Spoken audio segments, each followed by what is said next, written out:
welcome in. I have been attempting this topic all morning. It's like one thing after another, one distraction after another. So self-worth. Talking about self-worth today.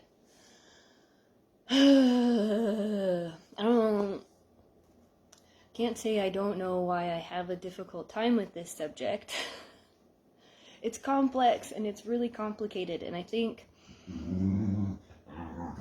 if I really think about this, and I really think about self-worth, one, perseverance comes to mind. Two, I'm thinking about self-worth. It's tied into so much. More than anything right now, I would say for the last couple of years, I've been working on sharing my story, telling my story, and trying to get into this place where I feel safe enough to be able to share my story. And I think a lot of it ties into self-worth, or these themes keep coming back to self-worth, right? So in initiating the meditation for this, going into this, what are you? King of Pentacles. This one is experience. So we have all of these experiences that inform us who we are. Yet, we are being detached from our passions. So what is detaching you from your passions, right? All the things out there that are influencing your self-worth. All the things that are influencing who you think you are. Isn't that right, Kismet? She's here with us this morning, too. Right? So there's this detachment from passion. And if we are detached from our passions, how do we know what our worth is and what our value is? We get detached in these passions for moments to work through things, perhaps. And as this guy shows up, this is defeating the nightmares to get to the dream, right? Overcoming the darknesses to get to the dream, right? Getting through these horrific situations and these horrible things so we can get to this place of knowing our self-worth. Okay? If you are on here and you do jump in, feel free to ask questions. I think there's just a lot tied into self-worth. All these insecurities are surfacing. My insecurities, other people's insecurities, memories, experiences. More leaf blowers. It's been hours and hours of leaf blowing today. Hopefully that doesn't start interfering with the sound. All these things that are trying to get us out of that. So then how do we come into self-worth? Through these intrinsic experiences, through internalizing things, going within. The things outside of us when it comes to consciousness have been very externally oriented. However, in this age of awakening, in this new feminine era, in this new time period, in this shift, whatever's happening collectively, consciously, our understanding of self is turning inward, right? So noise, chatter, and we'll talk about the self-care industry then through all of that, because within all this noise and all of this chatter and all of this looking inward, there's the mirrored opposite side of things, or the shadow side of things, which starts to come out of self-worth. So if we're going to speak to the shadow side of self-worth, then we can talk about selfishness, we can talk about the inflated term narcissist and what that means. And it's tough because especially I think for women, when we start to value ourselves and talk about ourselves and elevate ourselves and express our worth, our value, right? Demand we are valued. There's a requirement of respect there, right? If we make things about us, then it's, oh, you're this, and that. But there, again, the things aren't what they seem to be, because those people who are so often externally focused on pleasing are trying to do so to gain favor or likeness, or there's just so much complication in that, or that inflated self-ego where people who think they're better than others. This is not where we're going either. Not doing that weird competitive thing here. Where, I think I'm better than you, you think you're better than me, and we're going to go into this contentious, inflated whatever of who's more valuable or who's more worthwhile, and it just sounds again like that industry complex where your self-worth is somehow attached to this commodity thing, the consumerist. And I think a lot of people confuse self-worth with how much they can be consumed or how consumable they are by others. That's odd to me. That's such a weird feeling, right? So good afternoon. Self-worth. Oftentimes our self-worth is influenced, right, by the external things around us. You're different from, you're this, you're that. Or we have these competitive, contentious, non-supportive people around us who are trying to devalue us in order to make themselves appear better, or to validate their worthiness or something, whatever that is. Ugh. It affects that internal dialogue, right? It can. And it takes a lot of practice and worth and resilience and perseverance, again, to not allow other people's negative opinions, projections, things to define you. Okay, so what do I have written down here? The self-care industry, right? I think it's kind of a bunch of bullshit. In that we live again in this consumerist society that is saying consume, your worth and value is attached to the material things that you have, or the things that you can do and give to others. Oh, you have a problem with that? Oh, well, go figure it out on your own. Go take care of it yourself. Okay, but we're a gregarious species, right?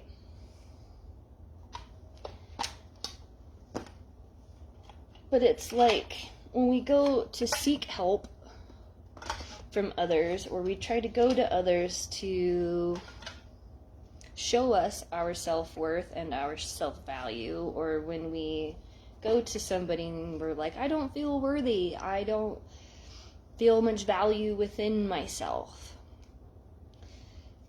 The solution that is culturally offered here in America currently is, oh, you have a problem?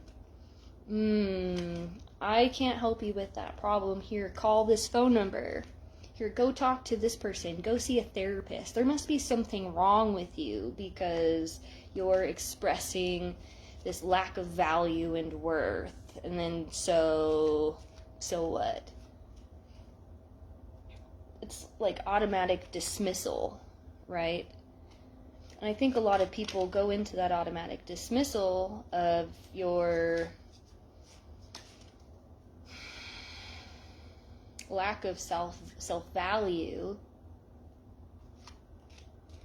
to, right, make, oh, well, something's wrong with you because I feel fine, but they feel fine because they're somehow meeting the needs of this consumerist society or something, or they have people around them or society around them to tell them that they're worthwhile and they're valued because they have a car, a house, this, that, whatever, VR headset, whatever, that's supposed to make you more valuable. I don't understand that.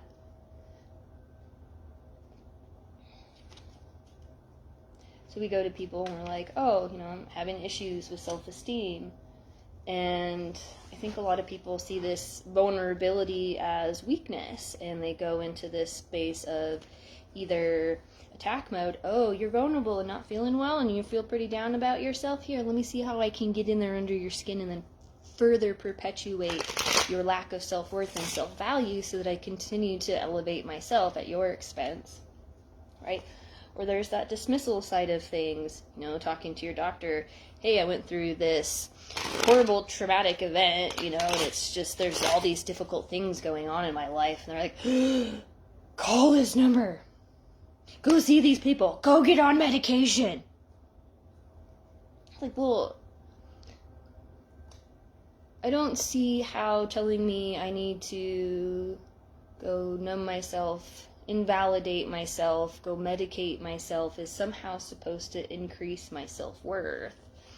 It's like you want me to dismiss these injustices in order to keep you in this illusion that somehow the system that's benefiting you and not others, right? I don't know. It's not what we need. It's not what we need to hear. What people need to feel worthy and to feel valued is to have security and to have safety. Housing security, food security, medical security. And so many people don't have access to these things. So many people are denied these things. They're told that because they don't fit in this specific category or they don't fit this specific mold, then they're not allowed access to basic needs, to have their basic needs met, to be cared for by others. And it's just this self-perpetuating industry where self-care, right, has just been perpetuated as an industrial complex to further feed into this idea of consumerism, right? Oh, you're not feeling worth anything. Here, go spend money you don't have on things that you don't need in order to look like something that we think would be something of worth and of value. And I think that is a lot of bull honky, don't you think? I think before we start going into cards, because I'm just shuffling them and shuffling them and shuffling them, we'll talk about the inner stuff.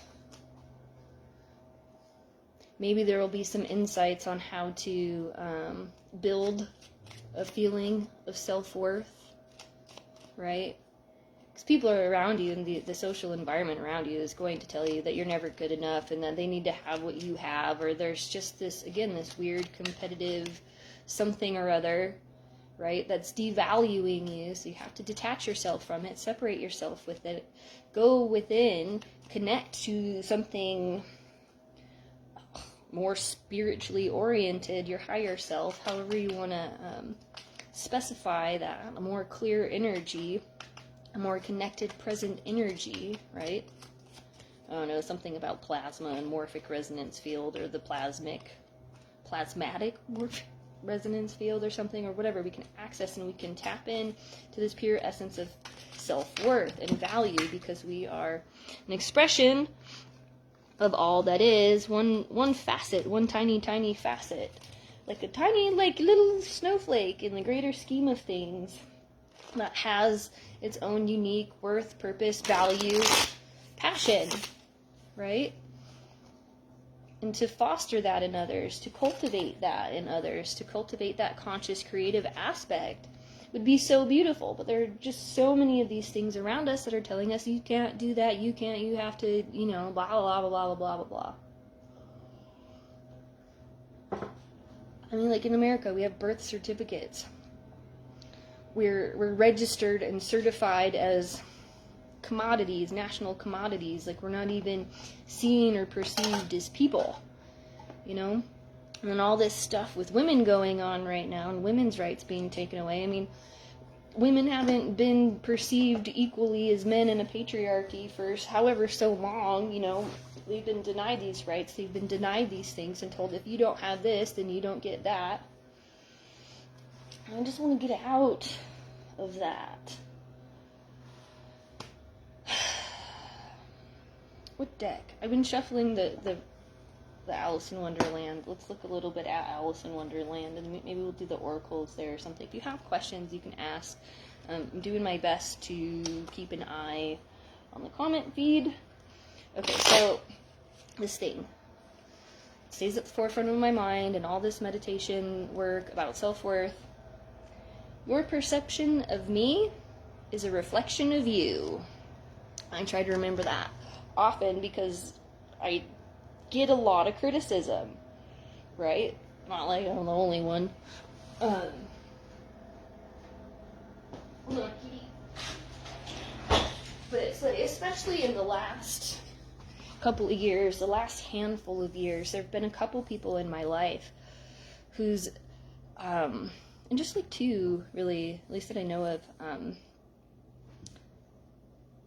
who are just projecting all this horrible, awful stuff onto me, right? And so having to deflect all that.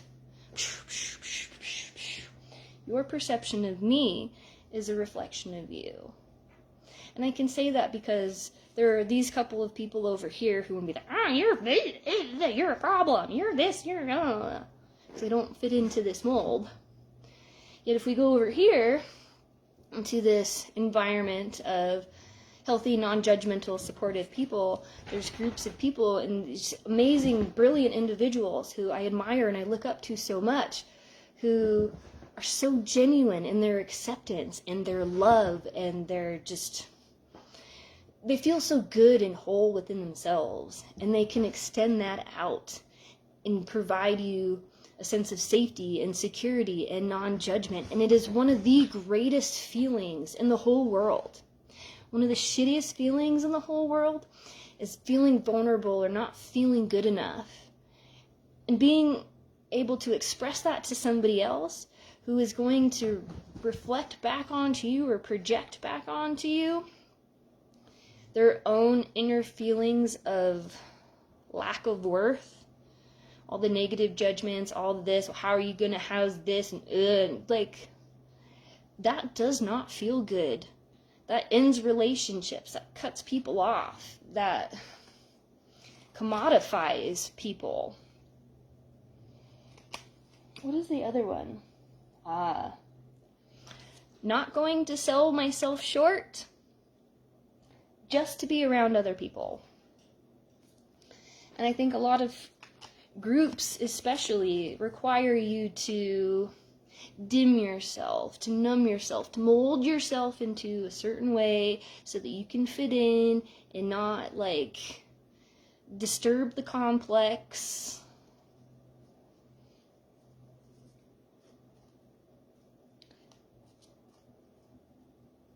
It's like that thing, right, where they're like, never meet the people that you look up to, because some of them just turn out to be complete assholes, right? Like, admire people after those genuine interactions, not before, not for the commodity or the entertainment they provide you, but for the non-judgment and the support they can give you in your deepest time of need, right? Self-worth. You need to be able to value yourself enough and to feel worthy enough in yourself that you're not going to allow yourself to engage with people or to be around people who are trying to make you feel bad about yourself. Right? And I'm not going to make myself feel bad about myself or trying to make myself feel bad or trying to make other people feel bad to try to fit in somewhere. You know, if I don't fit, I don't fit. You don't fit, you don't fit. Why try to force it into a group that doesn't care if you're there or not? Or that's trying to siphon something off of you. Ace of Oysters. That one's coming up. I don't know how many I want to go in. Temperance is in here. I think temperance is a very good way of navigating your self-worth. Knowing what your truth is, knowing what your value is, knowing what your peace is. That's the goal here. It's not necessarily to be happy all the time, but to be at peace and to be in a state of calmness, receptiveness, not in a state of fight or flight, not that anxiety stuff, not this anxiety exhaustion that's just forced upon us, right? And I think being in environments where people don't allow you to rest, or they just want you to work, do this, that, show up and be the things, it wears on you. It wears on your esteem, it wears on your confidence, it wears on your energy levels, and people push and push and push and push and push and push and push to get you to these breaking points. And when you get to these breaking points, they're to siphon off your energy.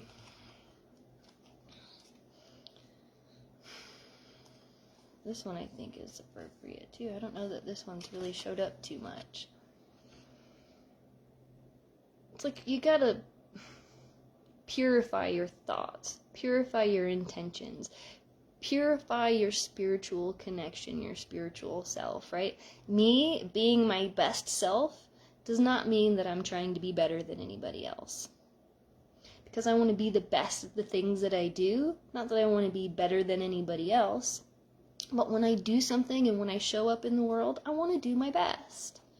I want to see what I'm capable of. It's almost like she's got her hands to her ears. It's kind of how I saw it at first. Like she's holding this down, right?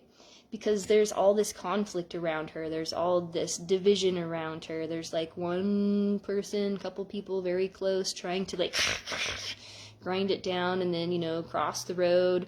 She's somewhat isolated, or she's very limited in this group. But across that road, it's more conflict, and it's just more and all of these things that are trying to devalue, right? Or that want to take that crown away, that want to take that experience away. Queen of Hats. Another one that I haven't really gotten.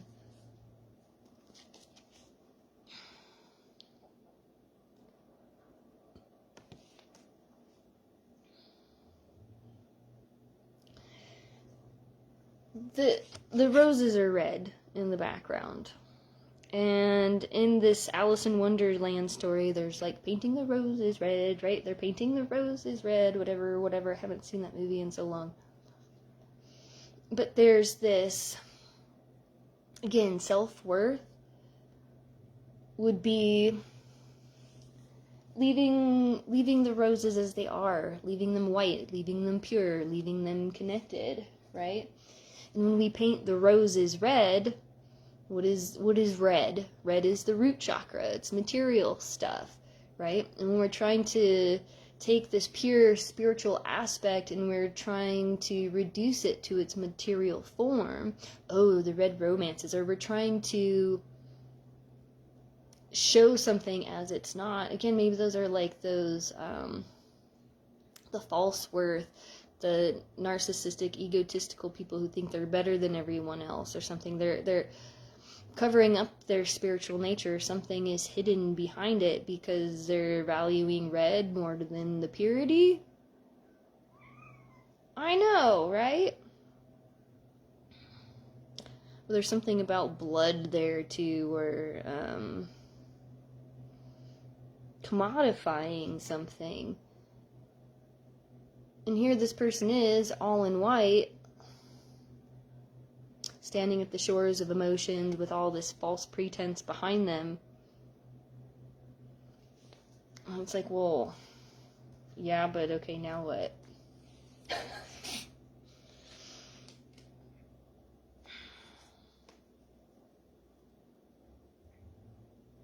This one too. I've been using this deck a lot in the last few weeks, and now in talking about self-worth, we're having a lot of these other things come to the forefront. And more conflict, more conflict. You know, like when you go to a restaurant and they're like, oh, can I put pepper on your, just a win, and they're, right? These are like, the commodity, the things that are trying to sell you the conflict, or trying to put the conflict on you, trying to determine your worth and your value in a way, again, that's commodified, something that's put up on a shelf, right? Something very ground up. Something not whole.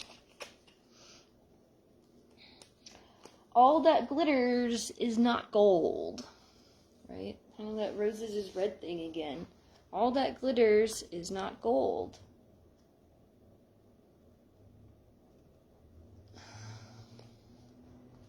You can make it look a certain way, but it doesn't mean it's good for you. It doesn't mean that it's great. We're surrounded, especially in this consumerist, commodified environment, we are just surrounded by beauty everywhere. Things have to be beautiful. The funny thing about that is everything is beauty if you know how to look at it, you know how to perceive it, but we are told these standards over here equal beauty, value, worth, so on and so forth. It's why this self-care industry is so big. It's why this beauty industry is so big. It's why people go get lipo and Botox, and they try to adjust their physical looks to make themselves feel worthy or something.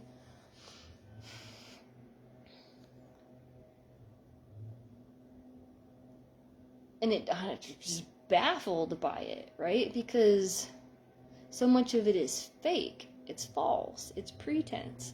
Or people get so caught up in how they look and the whatever of things.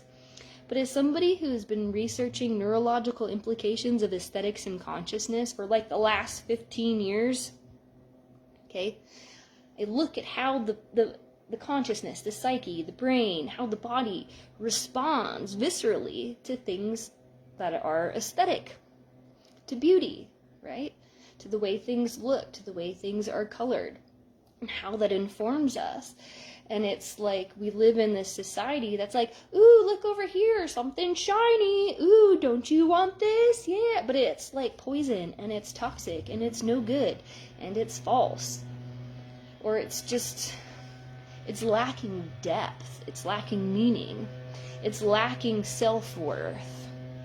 Its worth, its value comes from how much you consume it, how much you validate it and take it in and tell it it's beautiful and tell it it's wonderful and tell it it's so great. You know? A lot of people don't know how to take critique, but are really good at criticizing. Okay? And it's frustrating when you can be really good at critique and people take it as criticism or as some sort of personal attack. But this is High Priestess power. This is us standing in our own units and stuff, baby. This is us not allowing this divisive nature to interrupt what it is that we're trying to do. Because I think that's what a lot of this is. It's not looking for solutions. It's looking for something temporary that it can mask something with, so it doesn't have to deal with a thing. It wants to pretend to be something that it's not. And it's telling you, you should pretend to be something that you're not in order to fit in. And if you don't fit in and you're your authentic self and you're in this room of inauthentic people, they're not going to do anything except for try and tear you down. So get out! Right? Get out of that situation. Let's look at some of these peppermill things here. Let's look at these three. But I haven't really pulled out in this deck yet. Peppermills and this Queen of Hats. These leaf blowers, man, they've been going all day. We're just gonna clear it all out. Right? We're going to clear out all that unnecessary baloney that is other people's BS so that we can sit in self-worth and self-value without having to be attached to people, places, and things, okay? This is just being attached to your highest self, to spirit, to the collective conscious, to something greater than the ego, right? We go internal to connect to the greatest thing outside of us. Where ironically enough, we've been so connected externally that we've lost sight of who we really are, right? I think some of that is very much orchestrated intentionally. I think a lot of this is coming up because of this division and because of the elections and because of the anxiety and the exhaustion and the discomfort and the stress that is coming from this inundation of duality, this or that, good or bad, one or the other, and they just fucking fight each other. One says this is bad, the other says that's bad, but they're the same coin, right? If you're trying to call one part of yourself not good enough and not whole, or like your shadow side dark and scary and not part of me, like if you're not integrating that into your whole self, you're missing out on your passions and connecting to self-worth. If you deny half of yourself, if you deny that side of yourself that you're unwilling to see, how can you value yourself? You know? Those experiences, this is experience. Those experiences, those difficulties, those struggles, all those things that brought you to this space of, oh, this is who I am in this world. Oh, me versus them. Oh, me and the, oh, right?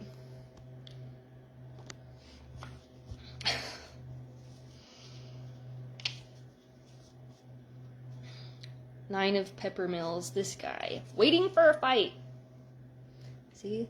They're just waiting for a fight. They're just waiting for conflict to break out so they can dominate and they can win.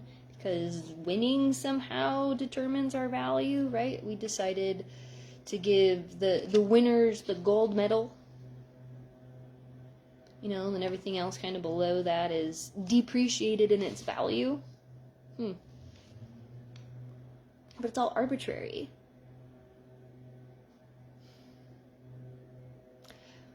No, I feel like there's also this side too. I heard something this morning along the lines of competition for people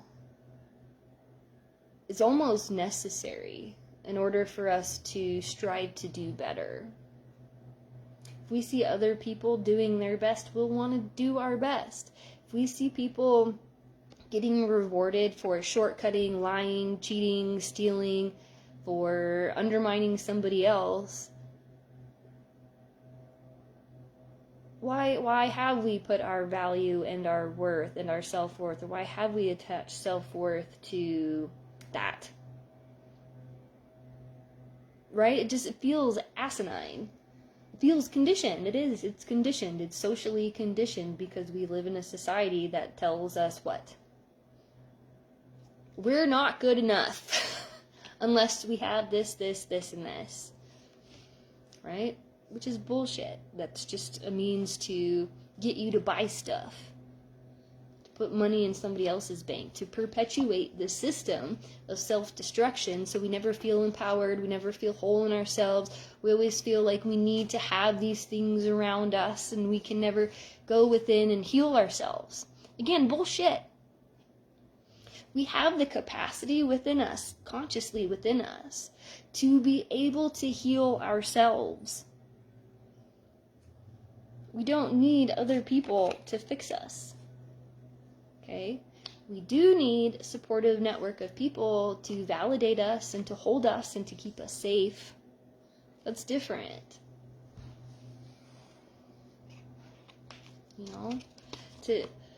To be seen and to be recognized and to just be embraced, literally or figuratively, in the space of non-judgment, so powerfully fucking healing.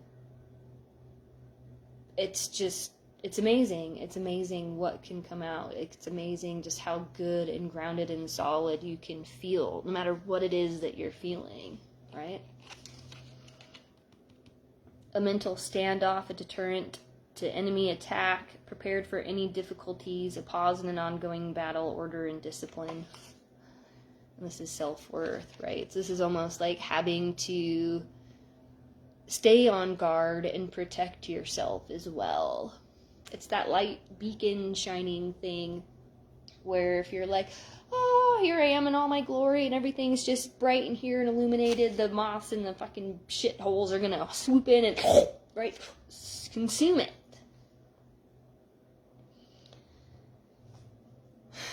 When we're not consumables, when we're not the consumers, and we are the creators, right? We don't fall into that. There's just this inherent value in self-worth, right? You know you're a part of a larger spectrum, a greater puzzle, something much bigger than yourself, and there's enough security in that to keep you living and to keep you wanting to be alive. Because what happens when you're lacking self-worth?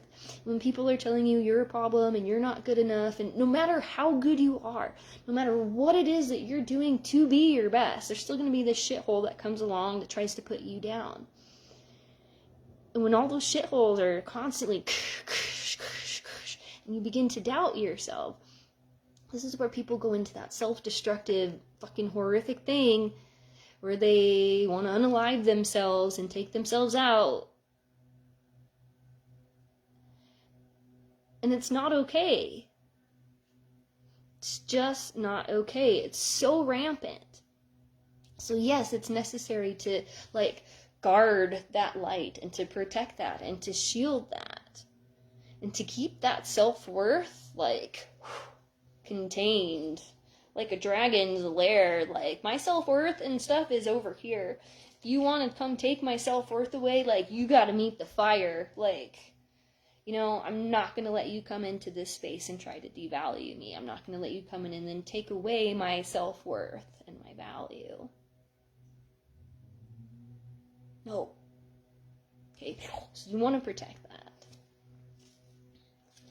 Let's look at this one then. Okay. We have 6 and 9. It's like the two sides of the opposite coin, the things unite. Almost in this infinity symbol, or in this yin-yang thing, right?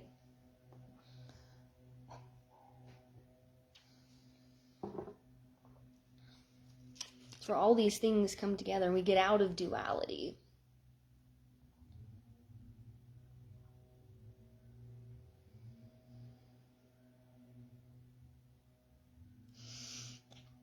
Maybe look to celebrities, famous people who are largely publicized, good, bad, indifferent, whatever your thoughts or your judgments are about them, just kind of push that aside for a moment.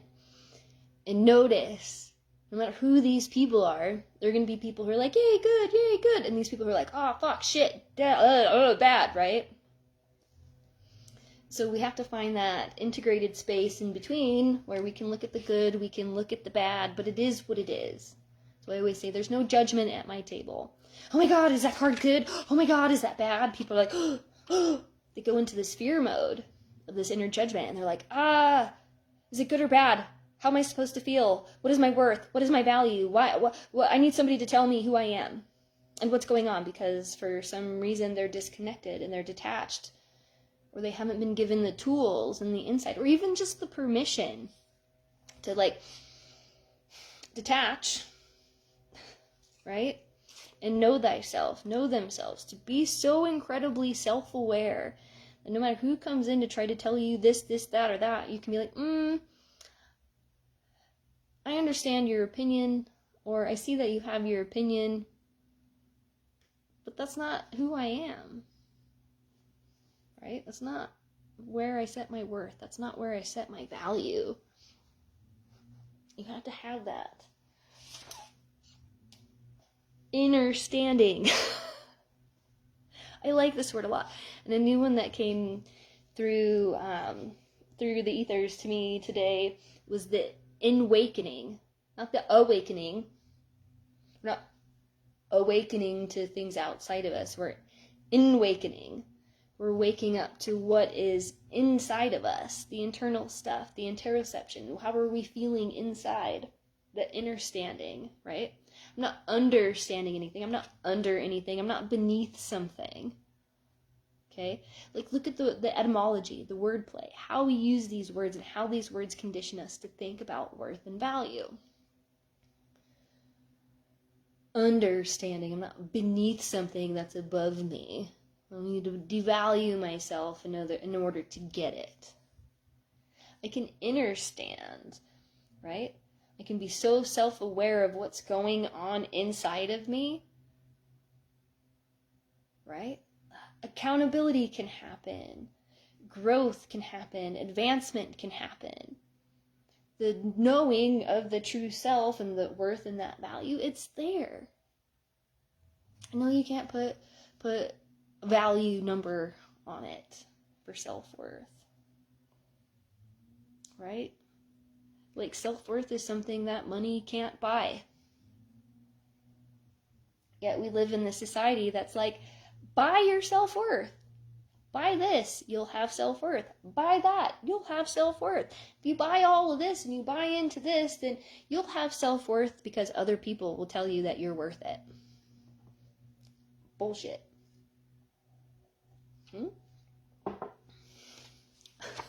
We gotten to her yet? You can ask me questions here. Okay. A great triumph. So, okay, there's conflict. There's all this anticipation of, like, whatever. No, I don't need to, like, go and kill somebody and put someone down and make them feel like shit to make myself feel better. Oh, no.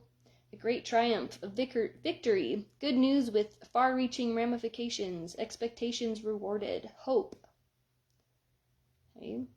That hopefulness. That just being in peace, the not getting caught up in all of the negative judgments, not getting caught up in the fear, not getting caught up in the paranoia. Right? Not being disloyal to self to please somebody else or to try to fit in. That can be one of the hardest things to do, is to separate from yourself from a group who is telling you that you're not good enough without them. Right? Looking at things differently, the star, what is it? The hanged man, the star, right? The star light, connecting to the light, connecting to the higher self, being that, radiating that, okay? Connecting from the holistic channel, being fully integrated, right? We are a spirit in a physical body. We are not a body with a spirit, right? We are this spirit that needs to fully integrate itself into the body in order to explore its passions. So we take all of this stuff that's been on the shelf, that we've been buying, that's been following us around, all of this stuff, okay? And we're going to pick it all up and we're going to carry it somewhere, okay?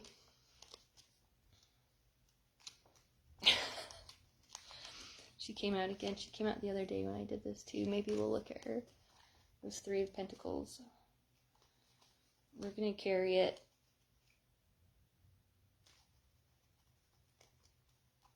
to love. That's what this yin-yang thing about. Love, self-love. This isn't, again, being, better than, isn't whatever. This is knowing that despite whatever your circumstances are, despite wherever you think you are at this moment, right, your worth and your value comes in your uniqueness. There's never been anybody like you before. There will never be anybody like you again. You've been born and birthed into this world for whatever reasons, purpose, whatever passions, whatever. But here you are. And you're sad. And you're not seeing the worth and you're not seeing the value because there's so much of this burden and so much of this crap that we're carrying around. It makes it really difficult to connect to spirituality when we're living in a commodified world where all of the things that we're buying and that we're consuming are disconnecting us and detaching us from that. That's why some of the most peaceful, enlightened people are those that have very little or to nothing. They don't need those things in order to feel valued and to feel worth. And it's just like how many,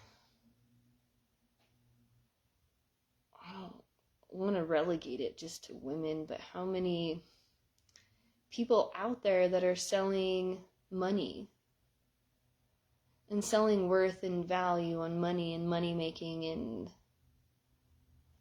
sure, it would be great to be able to have basic needs met, to have the security of housing, of food, of medical, dental, all of that. That would be amazing to have secured. But all that wealth has been just so pushed and shoved into all these corners of things. It's been made so inaccessible unless you're worth it. Or you tried to prove your worth and your value to the system or to the coach or the whatever. It's such a reciprocity. But I do notice people who have a lot of self-worth, who do value themselves. The people that have money, or who tend to make a lot of money, have a lot of self-worth and have a lot of self-value. Ironically enough. Not all of them, though. Some of them gain their self-worth and their value from that. So it's like, what are you doing with that? What are you trying to showcase? What are you trying to prove by putting all of that out there? I don't understand. Yet you consume and take and consume and take and consume and take. And out of the hundreds, if not thousands of people who watch these, like one person who will pay me. I do all of this for free. I don't do it for the money. But how nice it would be if people could reciprocate some worth and some value in there. Be it kind words, be it something. But again, I don't need that to do this. Okay? Do this because it's a passion. It's a calling. I can't not do it. It brings me so much joy. It brings me so much peace. It allows me to connect with people in such an amazing and open way. And the people who are bold and brave enough to meet me in this space, man, it's powerful. So powerful. Oh, that's because I'm looking at the other one. This is why. But because things don't look a certain way, or because this, or because that, and I feel like just one or maybe two people could completely change my life. That's all it would take, right? Just like the one or the two who are like, you know what? I've got all this excess over here that I'm carrying that I don't really know what to do, and I see that, you haven't been able to make your car payment and your car's falling apart and like you can't afford to get dental and whatever, but here you are showing up and doing this for this anyway, Here you go. What the fuck? But not going to sell myself short just to be around other people. Won't do it. So again, it has to be that reciprocity, because the person who's like, here you go, it's going to be an equal give and take, right? It's not in the worth and the value, it's in the investment, it's in the energetic investment. Maybe, there's that inward investing, energetic investing the energy inside of the self to develop a sense of worth and value.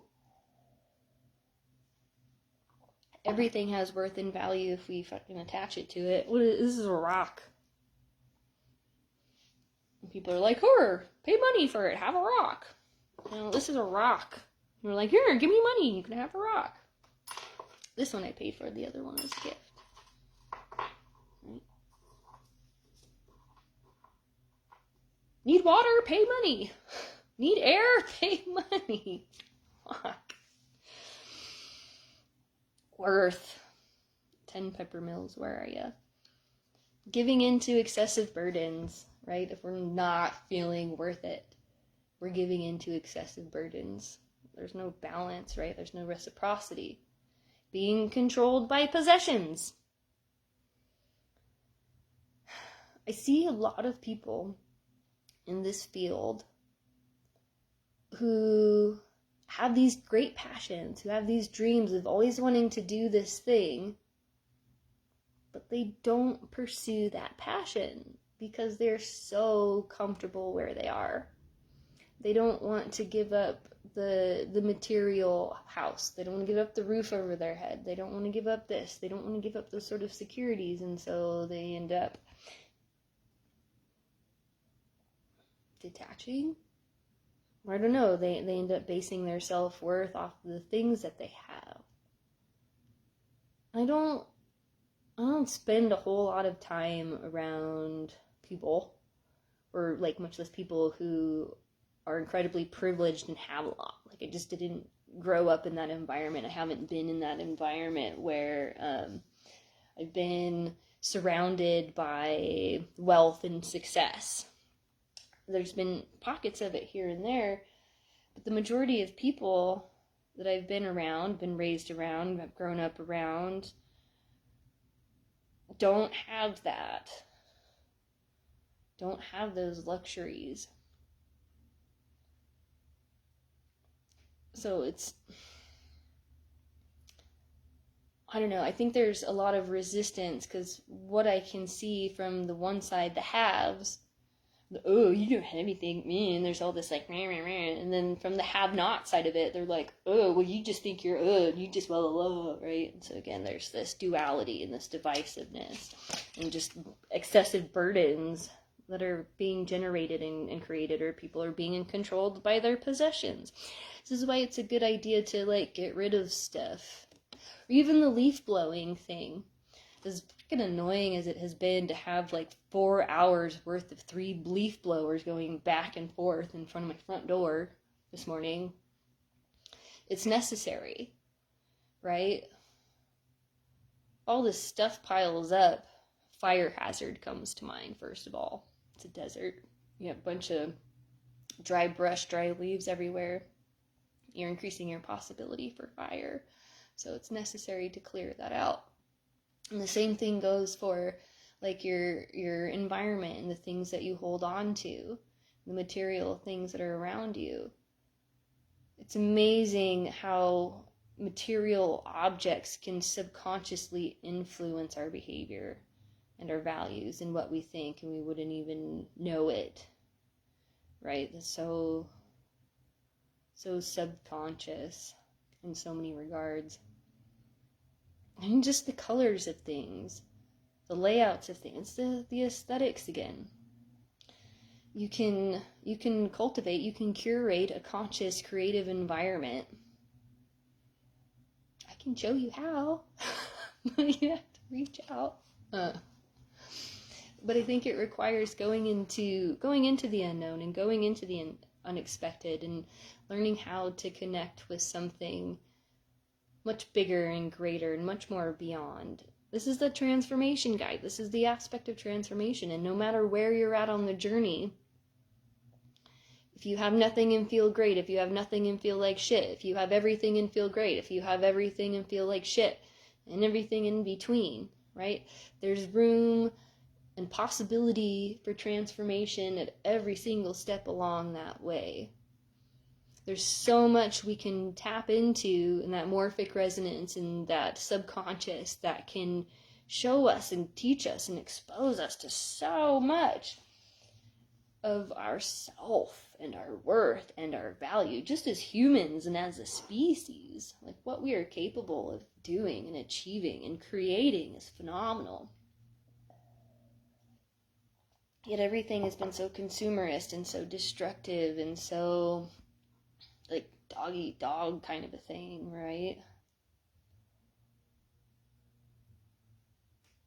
It's just the way the energy is distributed. It's a distribution of energy, wealth, resources, physical, energetic, material, spiritual, all of it. It's all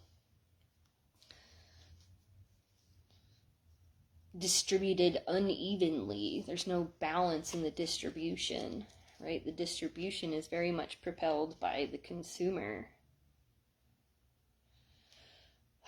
What are we looking for? A faithful servant.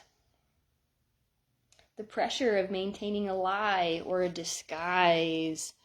Ooh, there's our red roses again. We'll do this one next, right? The pressures of maintaining that disguise. Oh, it's tough to try to be somebody you're not for your whole life. Makes people ill, gives people cancer, gives people all kinds of weird ailments and diseases and things like that. A faithful servant.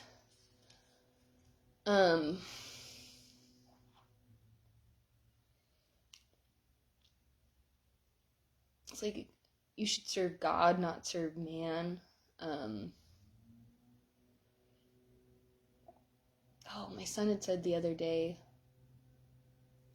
oh, he's my king, or just put this in such a way, and the first thing that came to mind is, son, you should never worship another person. You shouldn't attach yourself onto another person and base yourself and your worthiness off anybody. You should never put somebody above you in such a way where you're going to be this faithful servant no matter what they do, because somehow your worth is attached to the material things that they're giving you. Then you perform, you do all these things to try to hey, I'm the monkey, I'm doing the dance, you're gonna give me the reward, right? I worked for it. Right, I'm worth it, right? Maybe if I dance a little longer, if I do this a little... Selfishness, loser of a dispute. Right, I'm not talking about being selfish when I'm talking about self-worth, but maybe I am to an extent. Again, the word in and of itself is very contextually based, and sometimes we need to be selfish and not give our power and our self-worth to other people to try to make them feel better. Sometimes for our self-worth and our self-value, we need to be self-focused. Oh, this is tricky territory, because I don't want to permit somebody to... It's like you can only control yourself. You can't control other people. Or you shouldn't control other people. Yet people attempt to control other people all the time through accessing their views or their modes of self-worth. And that's awful. I'm not a religious person. I didn't grow up with any specific religious field, but if you're going to be of service to somebody, if you're going to serve somebody or be a servant to somebody, be a servant to God, to the higher up, to this, not to a man or a woman or to a person, a place or a thing. Let's not say don't serve other people. Part of our passion and our divine connection and our ability to be gregarious is to be of service to other people, right? There comes a point, though, where we give and we're of service and we're of service. People are like, oh, they're just going to give and give and give. I'm going to take and take and take and take and take until there's nothing left. And who cares if they go off and want to shoot themselves or they want to do this or they want to jump off? Who cares? I got everything I needed, poor them. They should have just,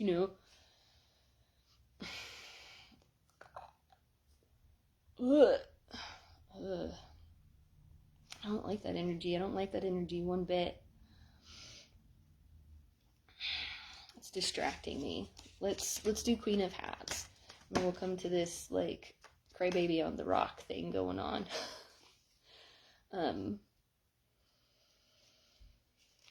Self-worth is hard. It's practice. It takes a lot of work. It's being able to value life in and of itself, regardless of what you have, and to just be grateful every day for life and love and seeing beauty in all of the things, all of the difficult things. That's how you come to know thyself and love thyself, is being able to sit with yourself in all the discomforting things and all the bad stuff and all that shadow stuff, and then integrate it into you so you understand, right, what it means to be alive.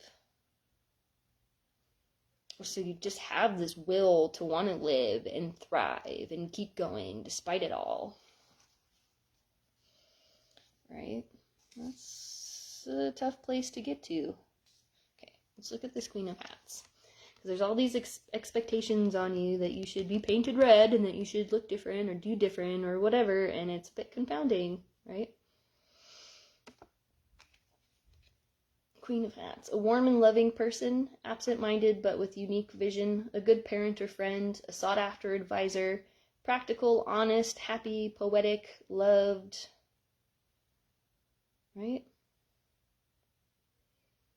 I think that's a good indication of self-worth, of self-value, right? When we can persevere and we can go through all of those things, that's what self-worth feels like. I'm going to read it again. Okay. A warm and loving person, absent-minded but with unique vision, that uniqueness, right? Nobody is ever going to see the world the way you see it from whatever angles and whatever.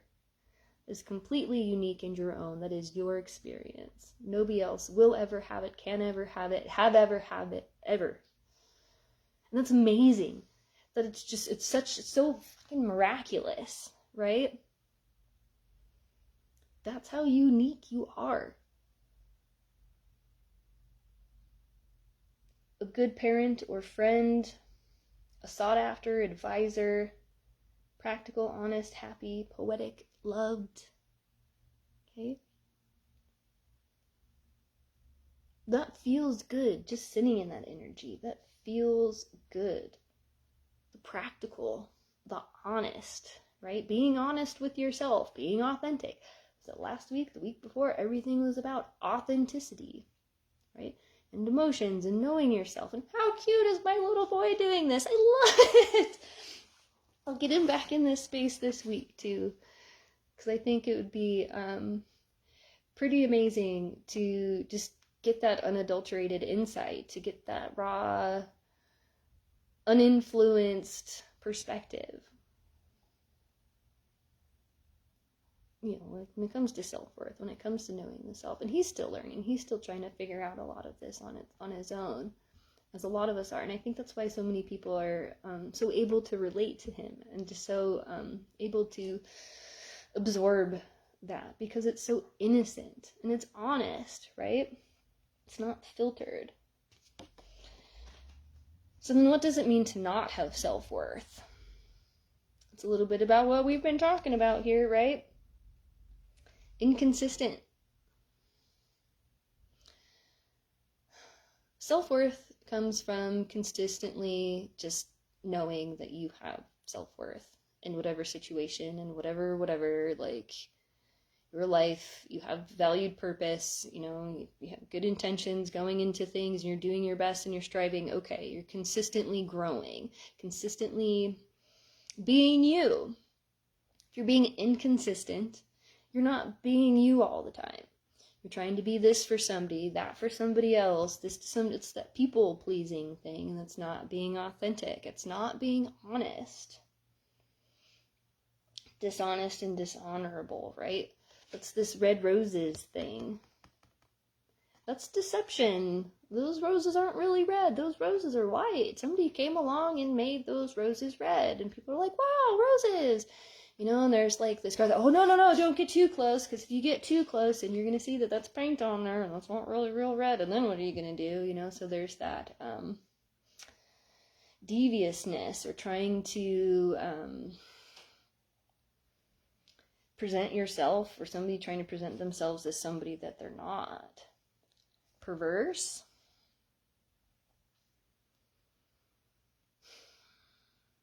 I'm curious to know what this word is in the dictionary.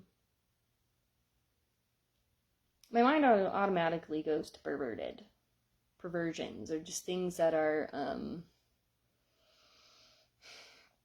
not respecting of other people's value and worth and boundaries. You know, like do unto others as you'd have them do unto you. But if you don't value yourself, then how are you going to value other people? And it's, if you don't value yourself, you don't value your own life, how do you value life itself?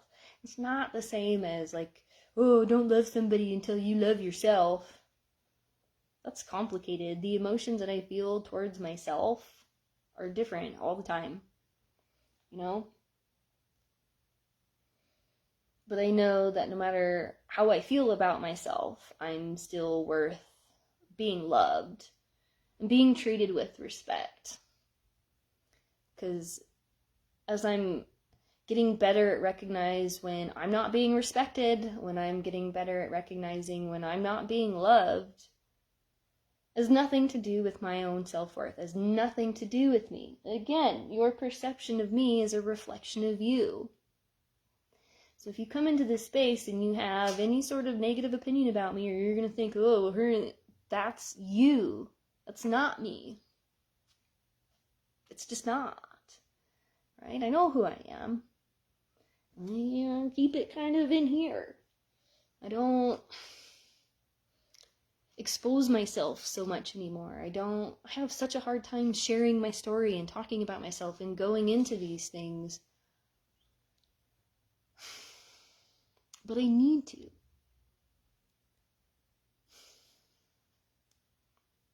And yes, part of this is me talking myself into sharing my story, being able to talk to people about what I've gone through and what I've experienced in life.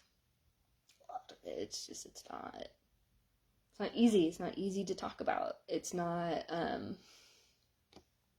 don't want to talk about it right now. There's just so much there. But I want to feel non-judged and loved, and I want people to take those stories and those experiences in these times when they feel so lost and detached and disconnected, and be able to fight their demons and overcome the nightmare so that they can live their dream, because it's possible. You can go through horrific, horrible, terrible, awful things in life and still come out okay on top. You know, I think a lot of people have a difficult time perceiving me for my experiences. I think a lot of people perceive me for what they think I experience based off of how I look.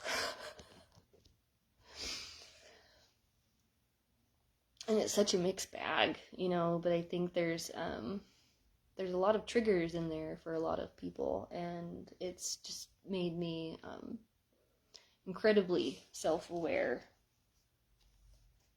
What else? Falsely respected and immoral, right? The falsely respected and immoral. This is like the queen coming along to paint the roses red, and the little king's like, okay, do it, you know, just kind of along with it.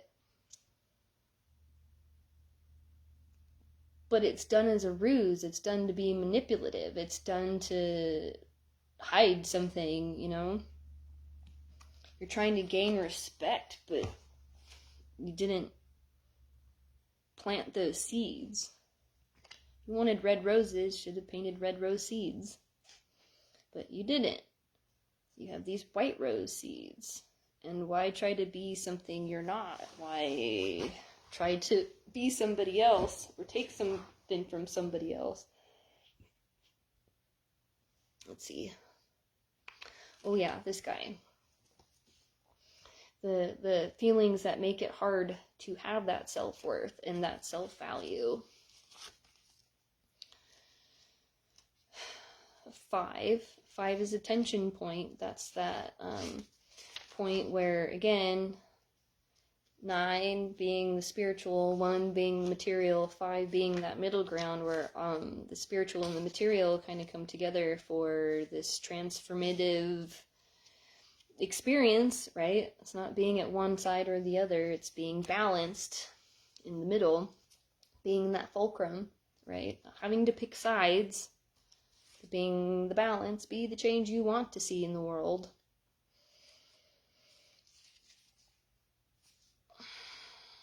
Where are you? Where are you? Where are you?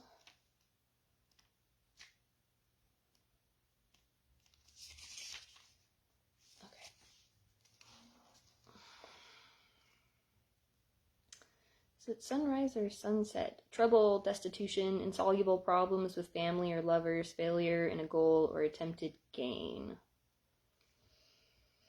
Yeah, those are all things that can make you feel really bad about yourself, make you feel like you're not worth it.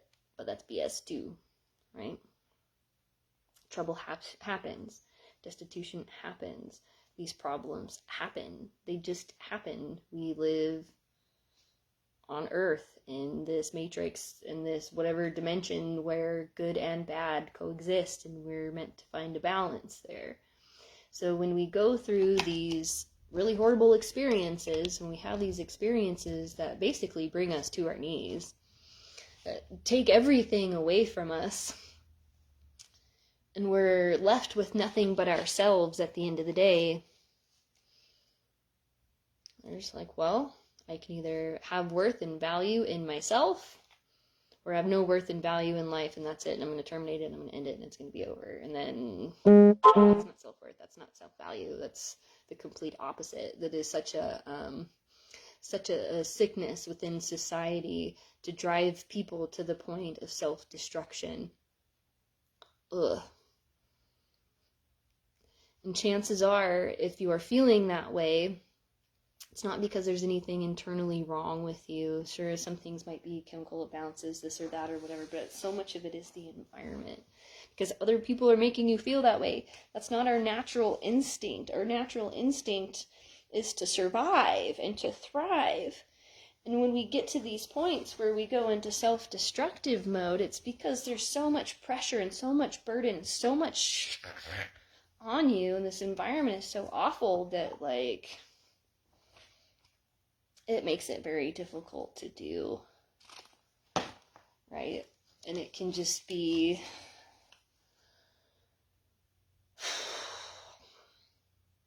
unnerving and exhausting, but you must persevere. You must. You're not allowed to give up, not allowed to do that. No, because it's going to recycle back in, it's going to create this ripple, it's going to do the opposite of what we intend it to do. You know? But again, I don't want to judge people that have gone down that path. I've had friends, acquaintances, family members,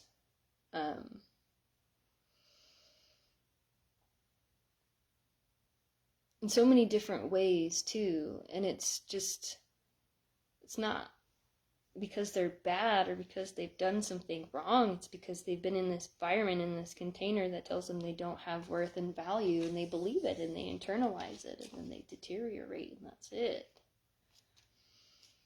And it's just, why be mad at the person for taking their life? Fucking be mad at the system, change the environment, fix the environment and the food, and get out of this consumerist bullshit mentality where people are in constant battle mode and have to attack each other and can't just be accepting of each other. You know, they go to get into this, oh, I know you, but I'm just gonna, like, have this whatever judgment. Like, I see you, I take notice. You know, when I see you pop up here, it's just like, why is there that wall? Why is there that lack of eye contact? Because when we make the eye contact and I see right through you, and you get uncomfortable, and all this stuff about self-worth starts coming up, or whatever, you have work to do. Okay? I'll show up here, I'll do my work, I'll do my part of this too. Let's talk about the other side of this. When we turn this frown upside down, okay? Turn around in a bad situation. Okay? Things can get bad, awful, terrible, right? And they can always get better, great, wonderful. Okay? No judgment. But we can, again, with that hangman thing, just change our perception. It's not good, it's not bad. This is where radical acceptance comes into play. It is what it is. This is the situation. This is what's going on. Let's find a solution. Okay, we're very oriented on the problem, making something a problem, making someone a problem. There's like one person who becomes the problem because they talk about needing solutions. So solutions are never generated. I can say never. I have a very strong emphasis and focus on finding solutions. And not creating problems, and not trying to get into problems, and not getting into issues and arguments and fights and competition. No, we're not doing that here. We're creating solutions. Okay? We are integrating things, synthesizing things in such a way where we can innovate and we can create something new. Okay? We can turn this around. As the political fucking anxieties are looming into tomorrow, and this like world's future is just like, wow, what could happen? Are we going to break out into World War III in a couple of days? Are militias going to start charging down the street? Are people going to fucking come up with problems? I mean, solutions. People, find solutions. Quit creating problems. I don't know. There's just so much. So much. Right? Just value life. All life. Self-worth. If I am everything around me, and I am a reflection of God, and I am, quantumly entangled with all of these things, my self-worth and my self-value has to come from valuing life itself. And if people want to threaten destruction, if people want to come in and try and destroy because they're not valuing somebody's life, or they're trying to value one life over another life, that's not self-worth. It's just not. We're turn around in a bad situation. New goals. Reconciliation with family or lover. Okay. You can't force reconciliation. I've tried. There have been people out there that I've gotten in conflicts with, or that have problems with me, or that I've had problems with, and I've done what I can to reconcile and to try to be good and try to make things work. But if somebody doesn't want to look at their shadow and doesn't want to integrate the difficult parts and the difficult conversations, and they want to continue carrying around these burdens, they're not going to want to reconcile. So that's fine. But I think reconciling something within yourself is going to be important. It's like finding that balance and that harmony. The like attracts like, or if you want to vibrate at a higher frequency, or whatever. Teach people how to treat you, live by example, or whatever, that kind of thing. At some point or another, if somebody sees you having self-worth, and respecting yourself and respecting them and being respectful of life and, finding worth and value and the lived experience, they want a piece of that, they'll come and reconcile with you. They'll come and figure it out. There has to be something resolved within themselves, and they haven't resolved their own shadow. If they're not willing to look within, it's not going to work out. Right? You can knock on the door all day long, but that doesn't necessarily mean that other people are going to want to get involved. Some people, I think, are still going to want to get in that point of conflict because somehow their worth and their value is tied into what they can get from other people. And I don't see or foresee that sort of energy sustaining humane social settings. I just don't. I think a sustained social setting is going to be more formulated and based on that radical acceptance and that integration of the light and the dark, and being able to recover and heal things at such a deep level. There's this Queen of Peppermills. Let's see if I got the Hierophant. How long have we been here? Maybe for a while. I feel like I put this off all morning. I've just been thinking and thinking and thinking.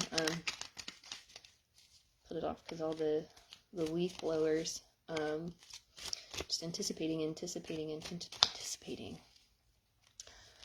There's just so much to talk about. I'm going to try to not sit here forever and talk forever, but people keep jumping in and out. New people come in, new information comes in. I don't know, it's just, I could do this all day. Here's our Ace of Peppermills. So we'll look at navigating what some of this conflict is, because I think that self-worth and that self-value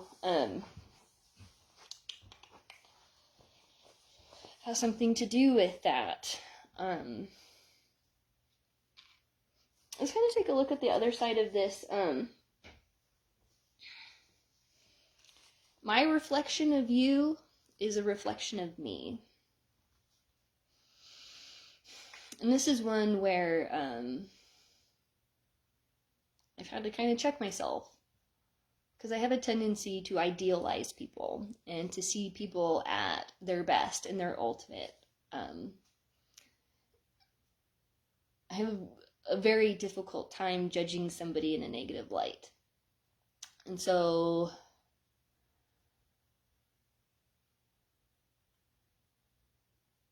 it's that critique versus criticism sort of thing, you know. It's where that being very honest with myself and others thing really starts rearing its head, because I've just learned through experience that giving people the benefit of the doubt all the time and seeing people always at their best and, you know, always idealizing people, more often than not just gets me in trouble. It just gets me used, it gets me taken advantage of. And so because I can see myself and my value and my worth, and I have such a beautiful inner world and creative thing going on inside of me, I love it. It's my peace. It's my sacred space is my internal world. Not everyone has that. Not everybody sees that or understands the world the way that I do. And there are people out there that have very nefarious intentions. And so, again, being able to discern those perceptions and those reflections in terms of self-worth and regard, I mean, it's kind of important, because you don't want to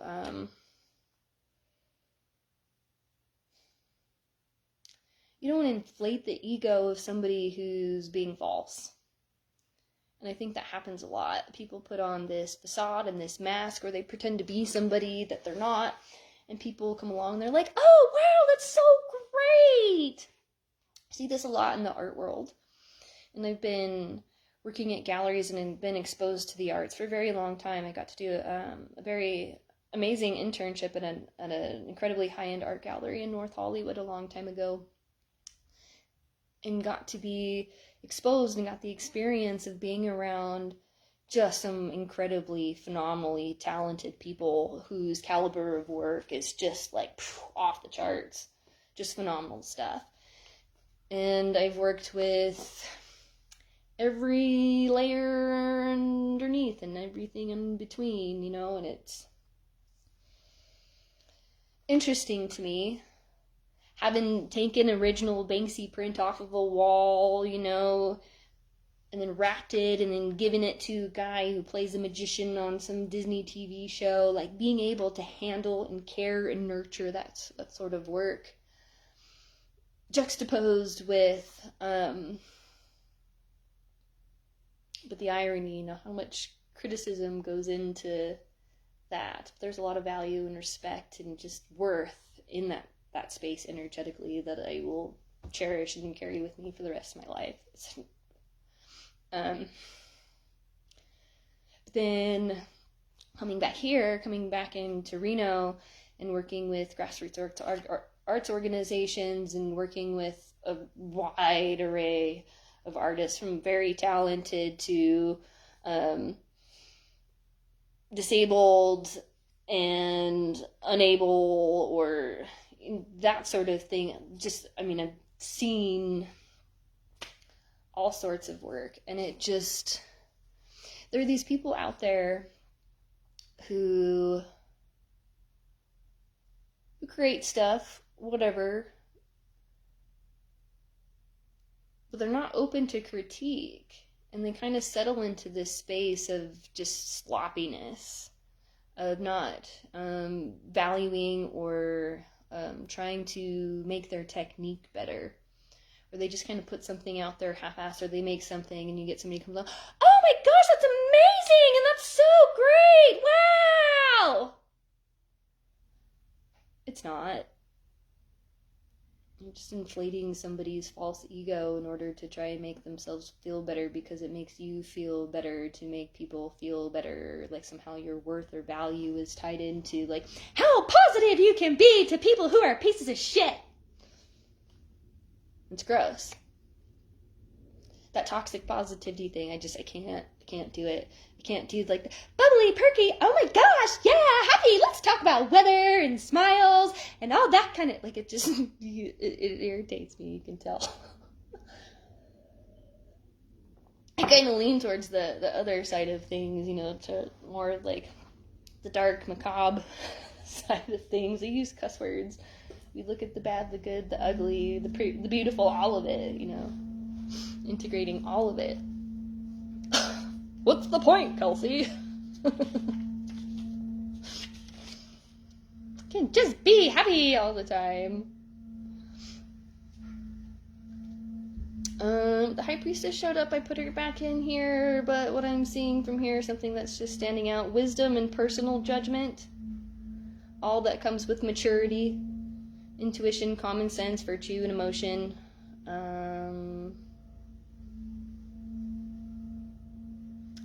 Okay, versus ego. That's great. Let's see what the Hierophant has to say.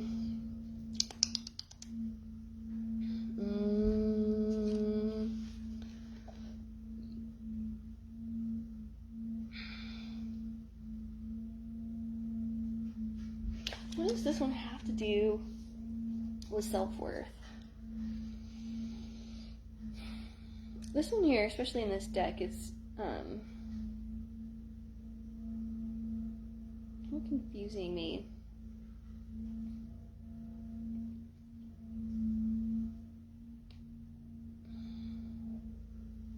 Reserve and introspection comes up as far as this. So that's reserving your judgments and your impulses towards others, and looking within and being honest and doing the work and reflecting and feeling your feelings and being present and being in the here and the now and not getting caught up in, you know, past, future, anxiety, depression, that stuff. Okay.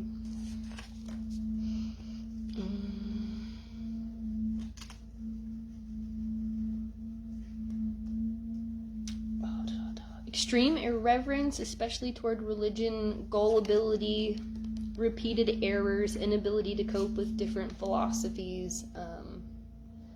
It feels like the struggle between that like narcissistic ego and that altruism. It's like that internal battle of, I guess, of our altruism versus narcissism.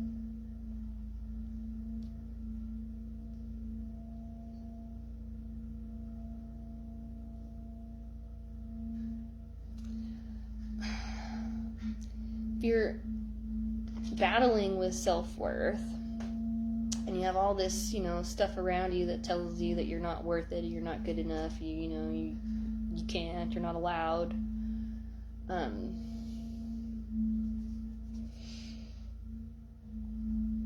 it can make it very difficult to cope with life, right? If you can't just be open to the possibility that somebody is having an experience and perceiving something to be an experience. Okay, great, thanks. I'll take whatever I can from that. I'll integrate it into my being, and I will show up and do better.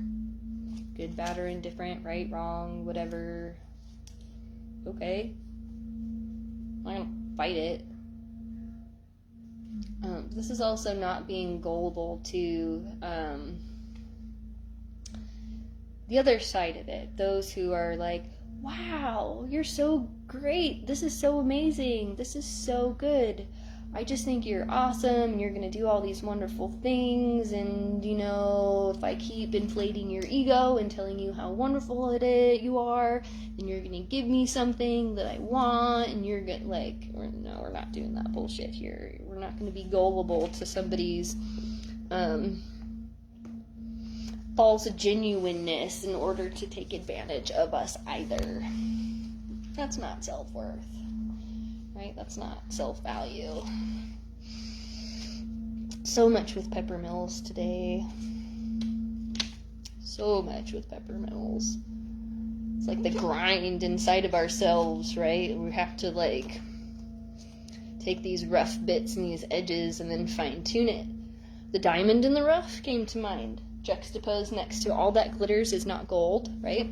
So your self-worth and self-value can't be attached to gold, because that doesn't really mean something. Or just because it's sparkly and it's pretty doesn't really mean it's worth anything. So the other side of it is, just because your life is a fucking shit show and things are super difficult and, you know, things are falling apart left and right and you don't have a whole lot, you know, and your hair's all messy and it, like, diamond in the rough, baby.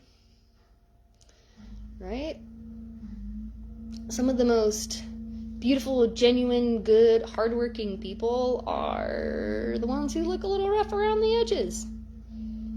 They had a lot of experience. And these not so rough around the edges, very finely curated, perfect looking, whatever,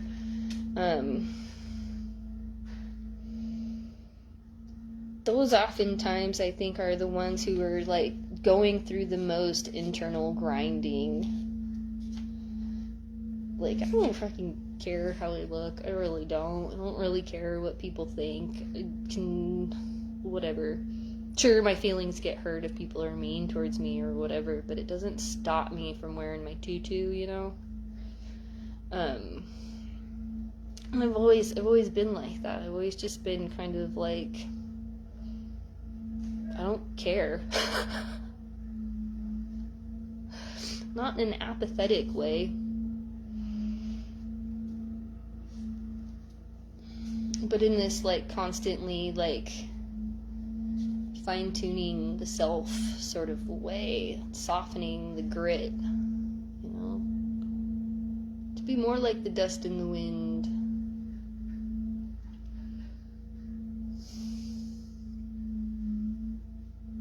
Let's talk about these two.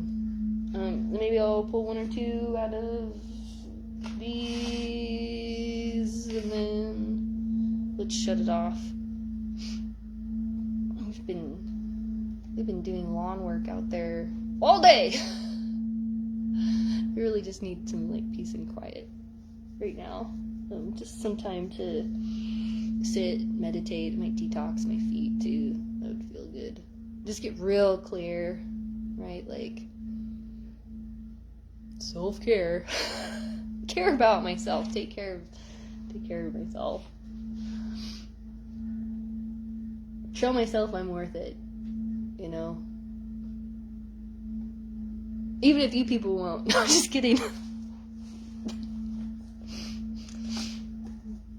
There's just some really lovely, amazing people that come into this space that are just so kind and so generous and so supportive, and I'm just not really sure what to do with that energy sometimes. I think it's easier for me to navigate the difficult stuff and the people being unsupportive than it is to know how to receive support. Because I've just had people take and steal and, like, rape and violate in so many different ways, you know, and all these times that I've gone to help. People I've gone to help for haven't always been helpful. And so it's made it very hard to accept help. to accept compliments and to, like,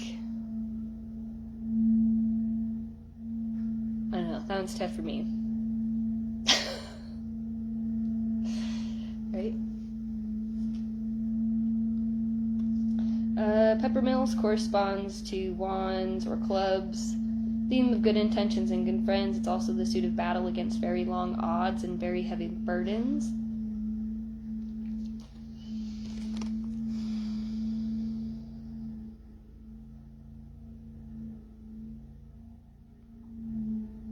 It's like this battle between good and bad and light and dark, just working through it, just navigating the growth, the growing pains. Let's look at the Queen. I think she popped out the other day for us too. An honest and homey woman, able to cure ills of the mind. Dark woman who's very secretive, sincere, charming, capable of love and affection. Okay. That's being in self-worth. Again, like our other Queen, right? This is what it feels like to be in self-worth. Honest. At home. Able to cure ills of the mind. I told you, we are capable of healing ourselves and curing ourselves through our consciousness. We can tap into our genetic code, and we can, through our own shift in consciousness, words, thoughts, whatever, we can feel better. Okay, we have that power within us to make ourselves feel worthy.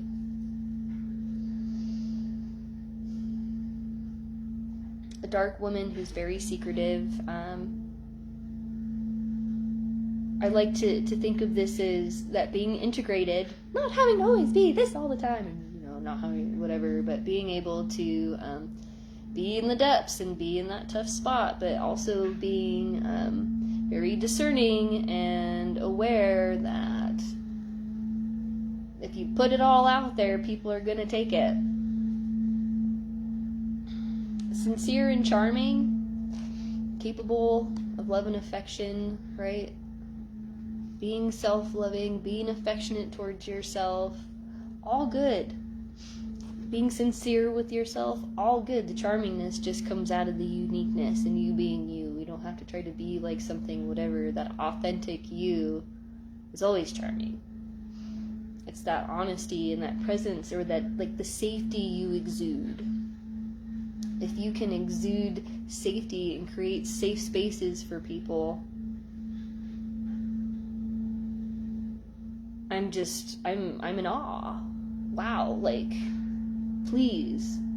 There's such a lack of safety in the world. Why would we perpetuate unsafe spaces? To make people feel unsafe, to attack people, to hurt people, to harm people, to make them feel bad about themselves, to make them not feel worthy. That's a pain body. That's somebody who's in a lot of pain, trying to make themselves feel better by putting somebody else down, and that's not going to get us very far, right? If we're going into jealous and overly emotional, unstable, fickle liar, a mean stripe, opposition, right? That oppositional defiance, and he just has to oppose you at every whatever. That's not love. That's not self-love. That's not showing self-worth. Especially jealousy. Like, jealousy and envy, they're such gross feelings. It's such a gross emotion. I hate what it makes people do. I don't like it at all. I don't like how it makes people act. I don't like how it makes people feel. The people who have hurt me the most and who have harmed me the most are jealous people. And jealous of what?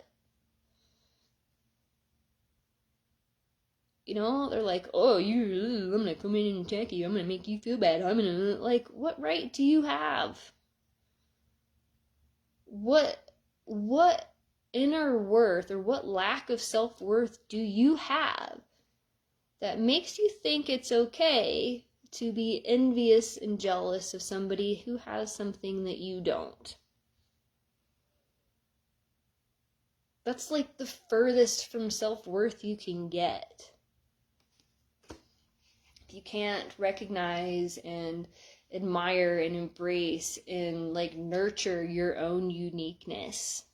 Again, nobody has ever been like you before, nobody will ever be like you again, and nobody can perceive the world the way that you do, because whatever you're perceiving is happening just for you in this time and space, and it will never be that way again, no matter who you are.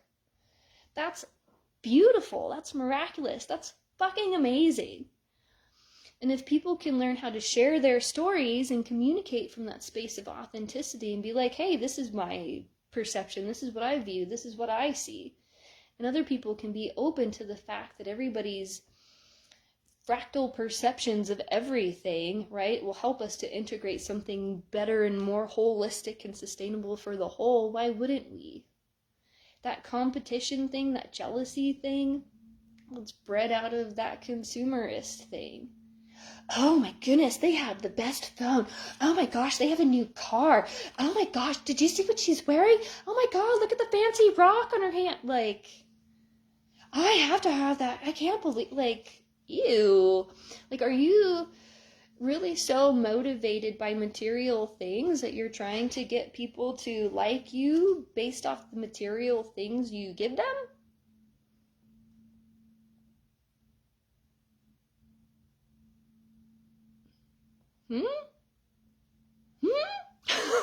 Are ya?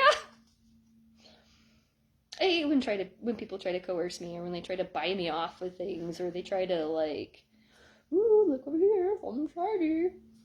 You know, oh, well, I bought you this and I gave you that. Well, I didn't want those things. I just wanted you to not judge me when I'm being open and vulnerable with expressing myself around you. I don't need things. You know, sure, I'd like some secure housing. Sure, I'd like a working vehicle. Sure, I'd like to know that there's food on my table whenever I need it. Like, sure, I'd like to know that I can, receive health care and, get my teeth fixed without having to go into, like, unimaginable debt for the rest of my life. It'd be great to access knowledge and education without having to, like, go into debt for the rest of your life. These are all basic human rights. Food, shelter, water, knowledge, spirit. Basic human rights. Yet there are systems out there that are designed to strip people of their basic human rights, so they can, siphon all that energy and whatnot, and then conspiracies abound, and conflict abounds, and this whole toxic cycle is perpetuated, and again, no solutions are being generated. People are just trying to avoid it. I saw this really funny video meme thing before jumping on here, and it's this video of this guy cleaning out his garage or something like that. What does he have, like a bottle of soda or something that he like throws out into the driveway, and it hits in such a way where it just like repels back, and like the force shoots back at him. And what was the caption? It was something along the lines of what happens when you deny your emotions and you try to throw your emotions out, instead of like acknowledging them and accepting them and loving them and working through them, right? They just shoot right back at you. You can't suppress it forever. You can't just push it down and push it down and push it down and deny and deny and deny and deny. Eventually the truth comes out, one way or another. Other people don't have to do it to you. I mean, it's just going to happen eventually. Why it's kind of important, to always be in integrity. Self-worth, integrity. Beginning of all things. Life, love, family, business, the start of a new adventure, a meaningful experience. We started out with experience. A meaningful experience gives you self-worth. Comes out of creating meaningful experiences, right? And that meaning that's derived out of whatever the experience is comes from your internal experience, from your internal perceptions and reflections and dialogues, from your inner work, okay? Integrating. Kind of curious to know what the prefix in stands for.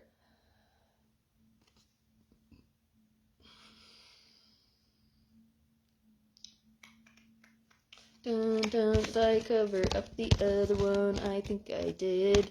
Is it? Oh, I put it away. That's fine. Maybe I'll look at the one that fell on the floor for shits and giggles.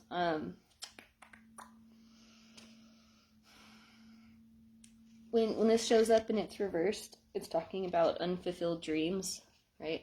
That's kind of that, these experiences, but we're dissociating or detaching from our passions, right? Because of all these demons, nightmares, whatever, right?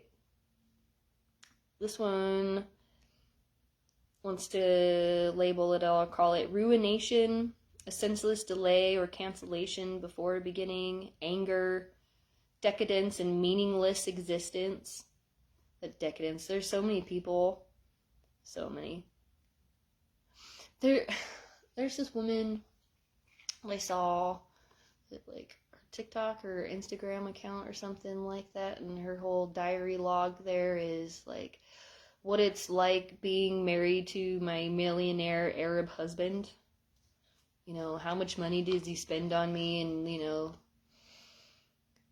it's all these video clips of them going to these super fancy, bougie, whatever things, and, you know, all the gold and all the diamonds, you know, and the, you know, thousands of dollars that go into the shoes and the clothes, just like all the money that goes into the material bullshit, you know. But it also is like, I have rules. You know, I can't have any male staff. I can't have any male friends. I basically can never talk to another man ever again in my life. I can't do anything or whatever. This guy's just going to buy me a bunch of gold money. He's just going to buy me whatever I want. And it's just like, well, what the fuck do you do with your life? Just go shopping and blow your husband's money so you two can just be like, oh, look at all of our gold, and look at it. But it's like meaningless. It's pointless. It's like the amount of money that these people spent in one day could like solve all of my problems for the next couple of years. And it's just gross, and it's just so meaningless, and it's so pointless. And again, it's just this lack of distribution of things not energetically being the right way. But I think some of this too, from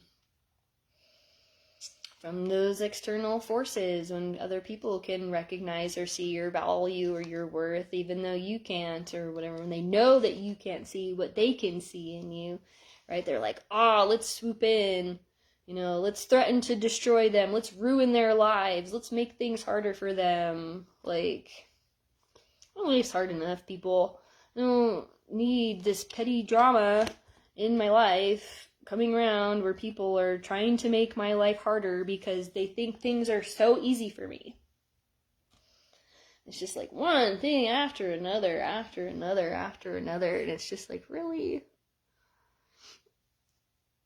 Am I supposed to let this influence my self-worth? Like, am I supposed to allow this to bring me down and deteriorate me and strip the meaning of my life experience away from me? That's stupid.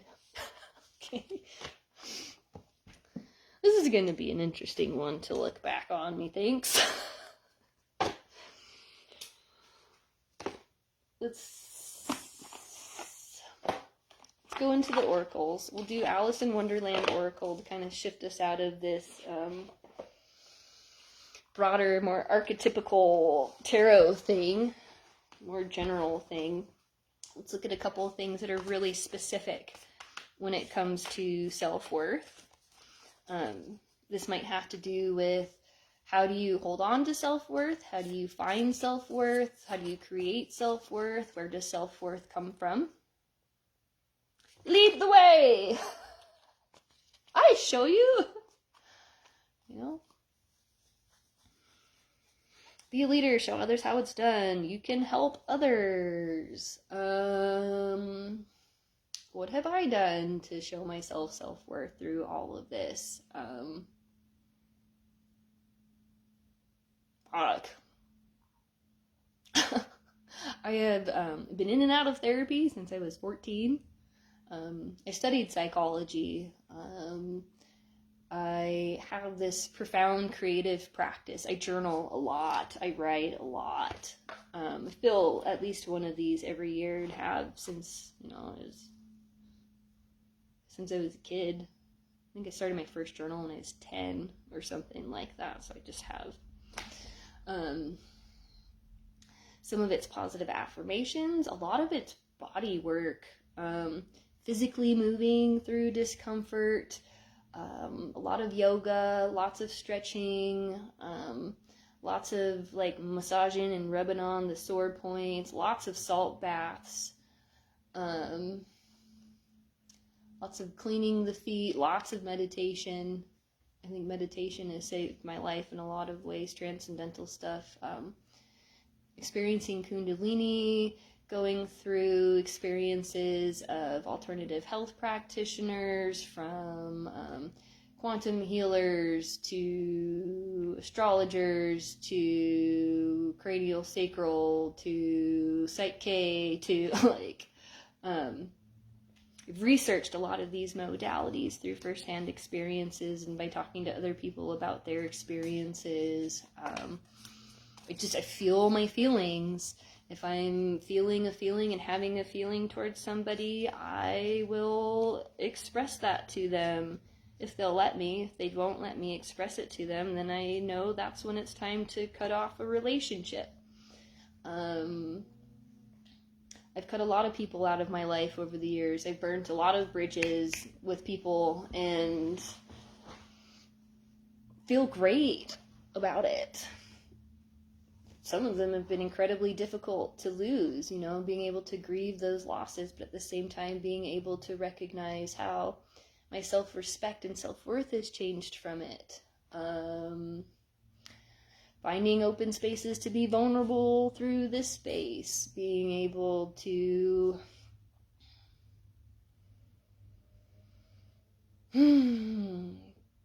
persevere, to be resilient, to not allow other people's shit to get to me, to pick myself off the floor, having to hit rock bottom a few times throughout my life, having the humility and the humblingness of losing it all, or of having people attack me, physically, verbally, energetically. In a nutshell, I think a lot of my self-worth comes through experience. In a variety of experiences, so many experiences, and getting to meet and interact with so many different types of people from all over the world, all sorts of backgrounds, that's been amazing. It's like the more diverse my experiences are in life, the more self-worth I have, the more I can value my uniqueness, because I don't homogenize, right? I wonder what will happen next.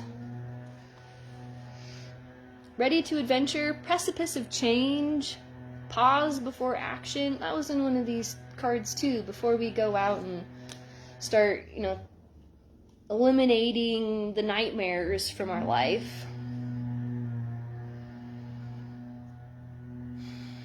I think there's something sacred to that pause and that ability to reflect, to be very present, to scan through the body, to be very self-aware, especially with really intense emotions. I mean, whether it's like anger, love, sadness, right? Giving yourself an opportunity before diving into that emotion to breathe. Oh my gosh, breath work has been so amazing in the self-work thing too, but to stop,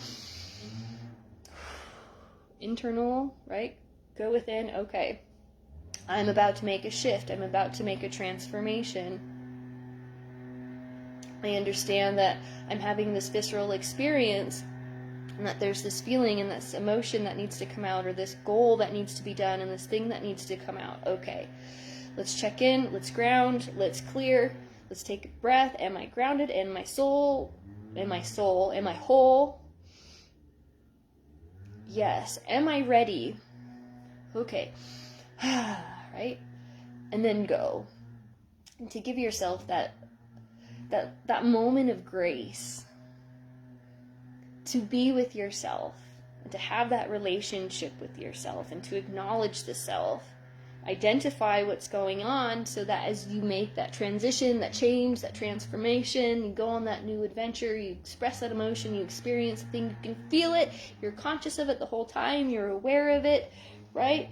And you're aware of when it's passing, and when it's done, and when it's gone, and when it's time to take a left, when it's time to follow this path, when it's time to go this direction, right? You're aware, you've been fully present for it. You've experienced the experience that you know. And then whatever happens next, happens. And you accept whatever happens that happens, and you move into the next thing, and you check in, what do I need to do in order to match these goals, so on and so forth. Is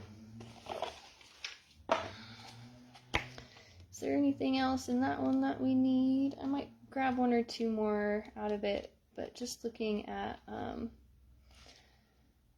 the pause before actions. Pause before we go into the next card.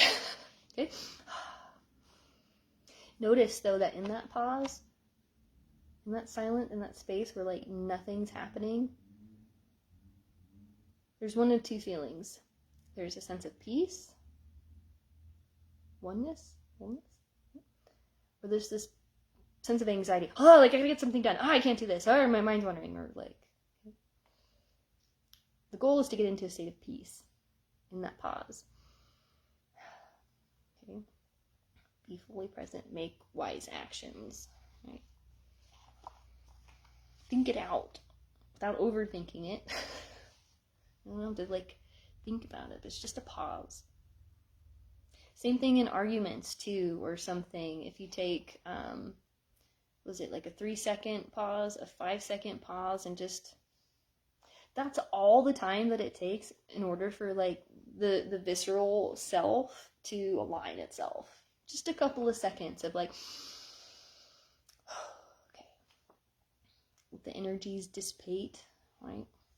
Alice was beginning to get very tired of sitting by her sister on the bank and of having nothing to do. Once or twice she had peeped into the book her sister was reading, but it had no pictures or conversations in it. And what is the use of a book, thought Alice, without pictures or conversations? I'm not people-pleasing, okay? We're going into self-worth.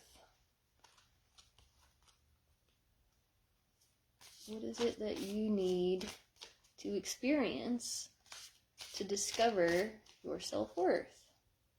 You're not going to do it being by the same people in the same environment, you know, all the time looking at the same things. You got to diversify. Okay? Keeping up. Self-worth. Keeping up. Immense effort in advance. It takes effort until it's a habit, right? But it's tough. We'll look at what that one is too.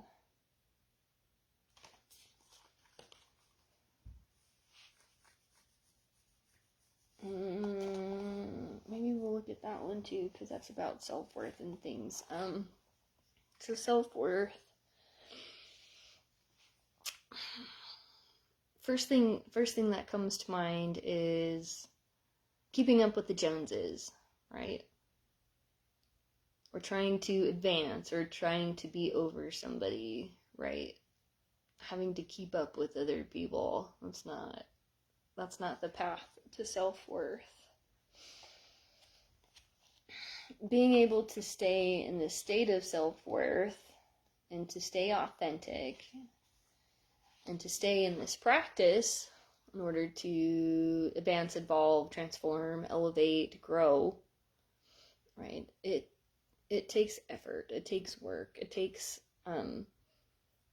part of you that's conscious to be able to navigate through this and to be able to recognize, oh, hey, those aren't self-worth thoughts right there. Gotta do something to, enhance my feelings of self-worth. And then I need to take the effort to be able to do those things to make myself feel better. But people get really stuck in this, these kind of dark, shitty, whatever, I don't want to call it dark, but these like whatever feelings, because that's easy. It's easier to stay contented where you're at without having to acknowledge the self and look within and be able to uncover that self-destructive thing can be very addicting, especially when that self-destructive pity, poor me, woe is me gets you attention. And you have to ask yourself, is this attention maintained? Or does this serve a deeper function? Well, in our country, said Alice, still painting a little, you generally get to somewhere else. You ran very fast for a long time, as we've been doing. A slow sort of country, said the Queen. Now here, you see, it takes all the running you can do to keep in the same place. If you want to get somewhere else, you must run at least twice as fast as that. I think it's really easy to run away from ourselves, right? And again, this is having to sit within the self and to be able to be patient with the self, or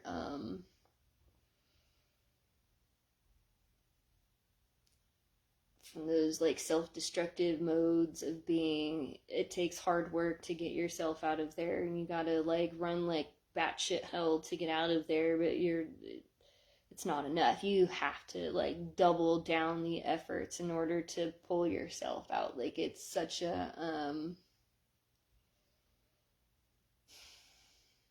self-discipline comes to mind. It's a discipline to be able to sit through the discomfort, to run through the discomfort, to work through, to overcome the discomfort, like the runner's high, right? Like the longer you run, eventually, like the first whatever bit of it's a struggle and it's tough and it's whatever, but eventually you hit that runner's high where you get into that flow state, and all of a sudden it just becomes easy, and it's going and it's going and it's going and it's going and it's going. But you still have to stop and take breaks, and you have to pee, and you have to eat, and you have to drink, like hydrate and make sure that you have enough nutrition and you sleep, and then you can get back into it again. And then it's pick up that pace, and you gotta struggle, but once you hit that stride and once you get going, man, like you're gonna be impressed with yourself. But you have to push yourself. But whatever is stopping you is this a moment's regret, this thing, that self-judgment, that self-doubt, nostalgia, idealizing the past. That idealizing thing just isn't gonna help us in any way, shape, or form, whether it's the past, another person, or ourselves. This is this dimension in this world, and sure, we can have these ideal fabrications and whatever ideas and visions, but it's not practical. It's not real, right? I was trying to paint those roses red. I don't, in getting into this space where I want to share my story and talk about my story and what my life has been like. It's been really important for me to be able to look back and to reflect on these experiences from a space of actuality. It's really easy to look back on a lot of these experiences, especially when I'm telling the story or try to write about it, to be able to portray it as something that it wasn't. For fear of judgment, or fear that, if I put out there what really happened, then I'm going to get in trouble. So, like sugarcoat things or something, or make it look like something it wasn't, so I don't get in trouble. But if I'm being authentic and honest, and I'm being truthful, and I'm telling my story, what is there to get in trouble over? It's not doing anything wrong. idealizing the past, fearing you've made a mistake. That's that other part of that. Oh no, I don't know, maybe I shouldn't have, let me go into self-doubt, and it's like, fuck, mistakes happen. You gotta make mistakes in order to learn. You gotta fail a whole bunch before you get somewhere. And one of the things that's I'm frustrated about for my son is that he's so extrinsically motivated and lacks a lot of discipline, but is getting into this thing lately where, like, and his teacher even wrote me about it last week. It's like, he just gets so emotional and so upset and so angry when he doesn't get something perfect, or when something doesn't go right the first time, or he can't figure it out. And it's just like, he just gets into this space of like, I can't, I won't, and, you know, hit stuff and throw stuff and gets mad and wants to get out of the situation. And it's just like, dude, you know, you just forgot your friend's teacher. Like, it's not a big deal. Like, it's not really a mistake. Or maybe, you know, you colored outside over here or something, or, you know, you wrote something down wrong. Like, so what? Who cares? Like, learn from it. That's an opportunity to learn and to do better. And it's just like that immediate gratification where people don't want to delay the reinforcement. They want everything now, perfect now. They want it to be ideal, and it's just not. And I think once you can get into that space of like, nothing's ever going to be ideal, nothing's ever going to be perfect, and you're still worth all the love, all the comfort, all the support, all the non-judgment, you know? And I think in those moments, that's when people need to feel the most love. They need to feel the most safe. They need to feel autonomous. They need to feel that they have worth in something. That even though they don't do it right, or even though they don't show up a certain way, it's okay. You know, you don't have to show up a certain way and be perfect in order to get something. That's so manipulative. You know, and if you're expecting somebody to do something a certain way or to do what you want by giving them a thing, like when they don't get a thing, they're going to be really frustrated and not know how to be intrinsically motivated. This self-worth stuff, this inner standing, this inner awakening, whatever stuff, this is like having to be intrinsically motivated. Nobody can live your life for you. Nobody can solve your problems for you. Nobody can do everything for you. Nobody can live your life for you. This is your life, your perception, your experience, your worth, your value.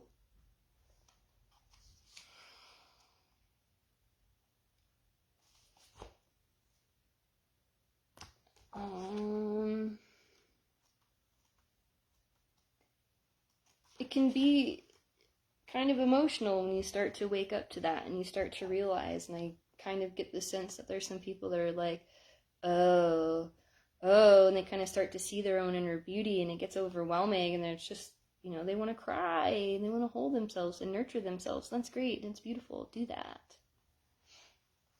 Sit with that. Okay? It was much pleasanter at home, thought poor Alice, when one wasn't always growing larger and smaller and being ordered about by mice and rabbits. I almost wish I hadn't gone down that rabbit hole, and yet it's rather curious, you know, this sort of life. Like, once you know something, you can't unknow it. You know, once you begin to recognize that you're worth more, or that you have not valued your life or worth enough, like, that's kind of one of those, like, whoa moments, you know?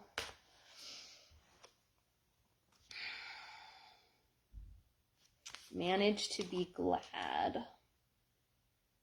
Create your own happiness regardless of conditions. Okay? It's not about the gold. It's not about the material stuff. It's not about what you have. It's not about what other people think about you. This is yours, your life. You get to manage to be glad no matter what the situation is. you know? It's taking me a long time to get to this point of, just because you want me to be unhappy doesn't mean I'm gonna be unhappy. Or people who look at my life and want to judge it in such a way, or who think, you know, that I would be unhappy. Hold on. Do I tell you this one? Okay. My mom, a few years ago now, this is going to be a little difficult for me to talk about, but it's important, I think. There's a point to it that I think is kind of important to get across here. But I'm resisting. So she is seeing this guy, or there's this guy that's interested in seeing her, or something like that. But she decides she needs to show me these text messages, or the text messages between her and this guy. And she shows me this part where she says to him, I can't date because I have a daughter who threatens her own life. And, like, my jaw just fucking hit the floor. Like, it is so far from the truth. Not to say that there haven't been points in my life. I mean, there are two suicide attempts that I've lived through. You know, pretty young ages. And I am so far away from that mindset. I'm, like, so far beyond that, again, just jaw on the floor. Or it's just like, you're fucking kidding me, right? Never, ever in my life have I felt more in love with life itself than I do now. Even though there's just all this bullshit going on, even though, like, this is falling apart, that's falling apart, money's, like, things are so fucking hard right now.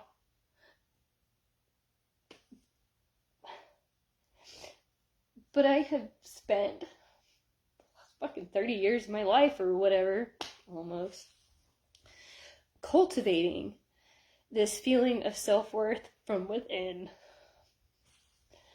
Despite all that pressure and all the burden put onto me, telling me that I was never good enough, that I was never worth it, that I'm always the problem. From somebody who refuses to ever look at their problems, or how they limit themselves within that. Because it's like, how fucking dare you? You know, like, I've figured this out. I have figured it out. I have figured out how to manage to be glad no matter what. I mean, even in these moments where I just feel very vulnerable and just kind of fucking dumb and, like, emotional, I'm glad that I can do it. And I'm proud of myself for being able to show up in this space. And just come so fucking far in my life. You know, regardless of the conditions, regardless of all this fucking bullshit, like, I fucking somehow have managed to fall in love with life. I love it. I love my life. It's been incredibly hard. It's been incredibly difficult. But I love the sensation of being alive and being in present moment. And I love the sensation of taking deep breaths. And I love the sensation of sun on my skin, you know? Hang on.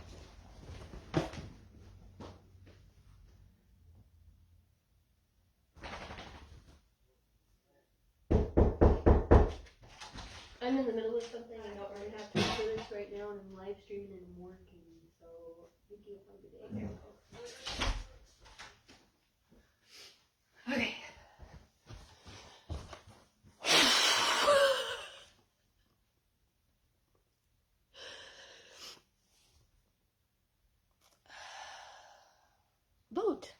Let's talk about voting. I don't even live at this house. This isn't even my home.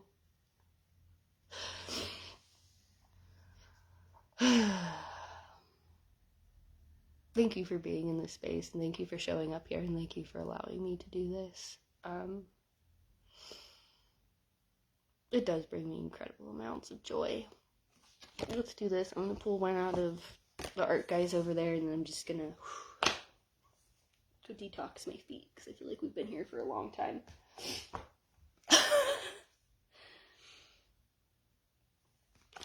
It's always tea time. I've got 50%. Okay, I gotta wrap it up because I don't have a lot of battery left.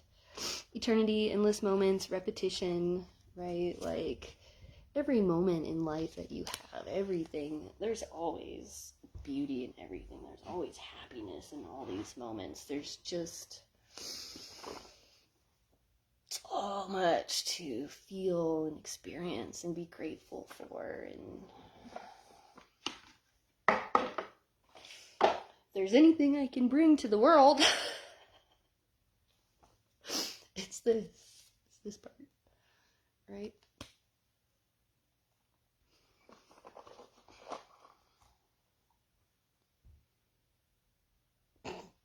Follow your own good advice. Fine. No, I'll listen back through this, I will.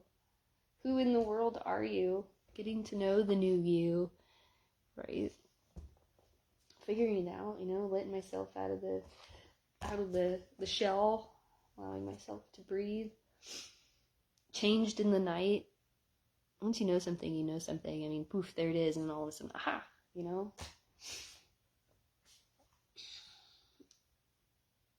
Anything else?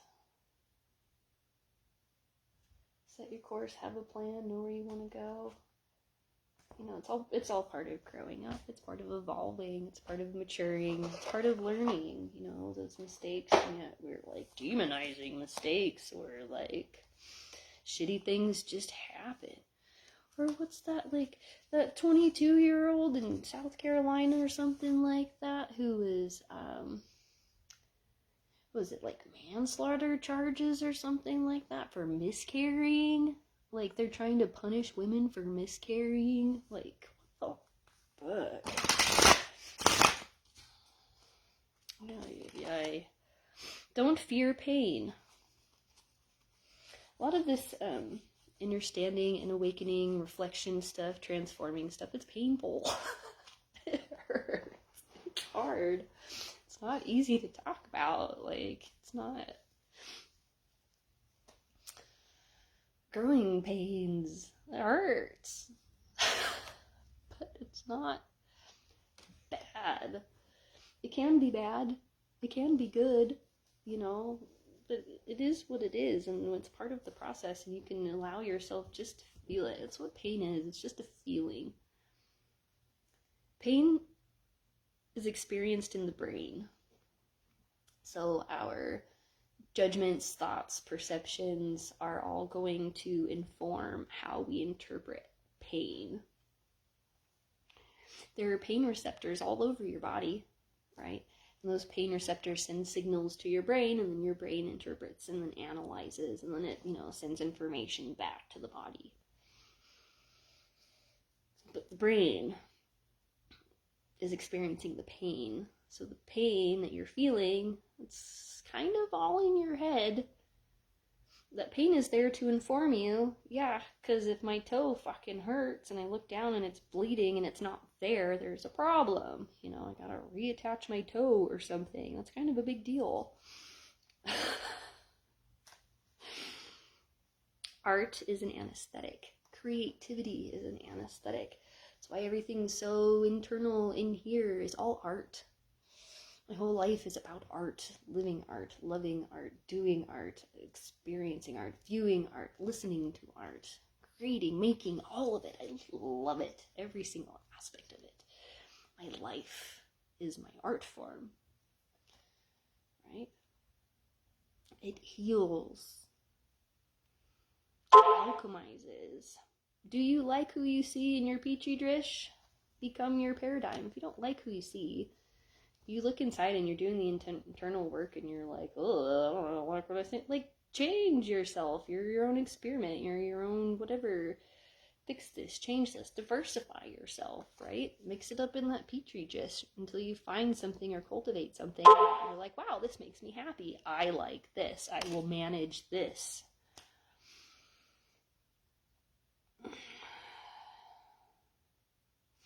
This one, I think, is kind of important to this whole thing, too. We'll do one more and then I'll wrap it up because we've been here for a long time. I can talk a lot.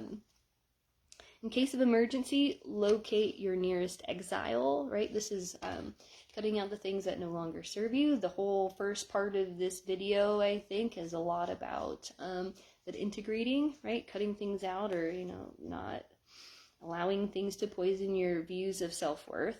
A good caricature is no exaggeration, right?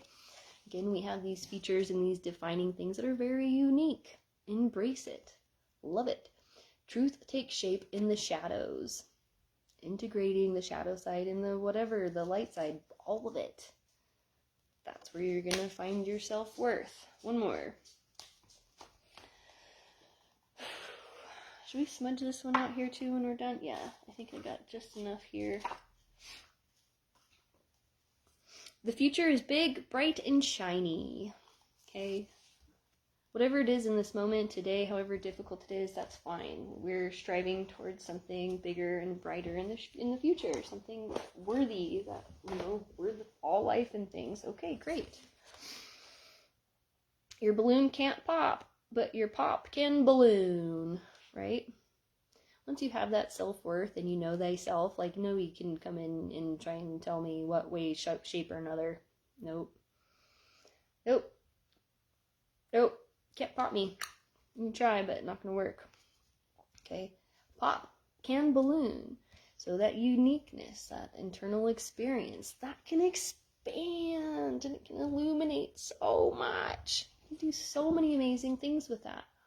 Learn the difference between camp and kitsch.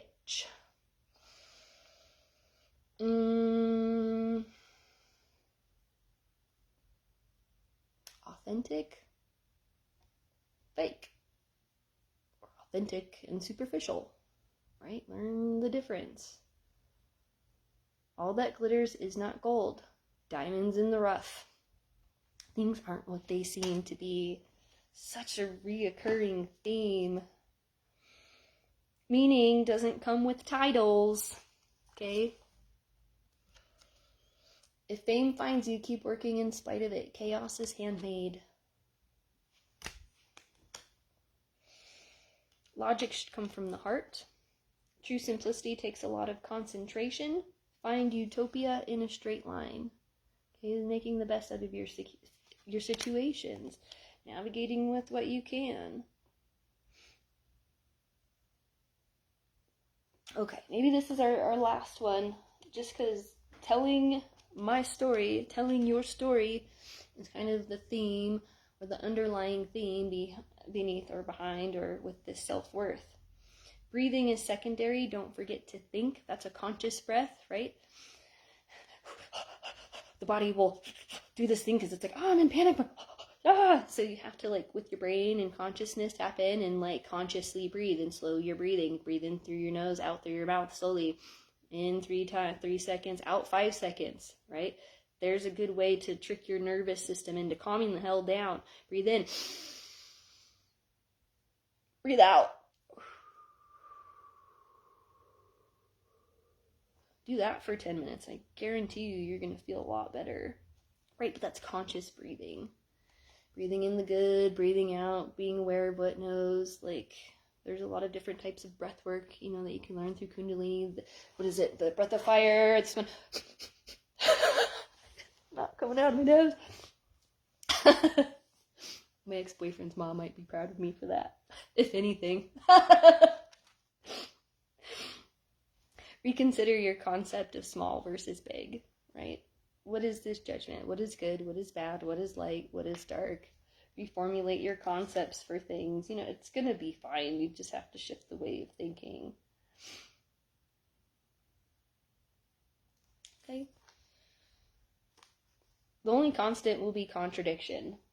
There's always going to be something to come along and tell you you're doing it wrong, or you're not good enough, or you're this, or you're that, or you're whatever, blah, blah, blah, blah, blah, blah, blah, blah, blah. Okay, fine, that's part of it. Your mission, should you choose to endure it, right, is to fucking navigate your way through it. Do better in spite of it all. Find happiness in spite of it all. You know, and all this current conglomerate, whatever the hell, political nonsense bullshit. Like, it's gonna happen, whatever it happens, or whatever the outcome is gonna be whatever the outcome is, right? But how we navigate that is what's important.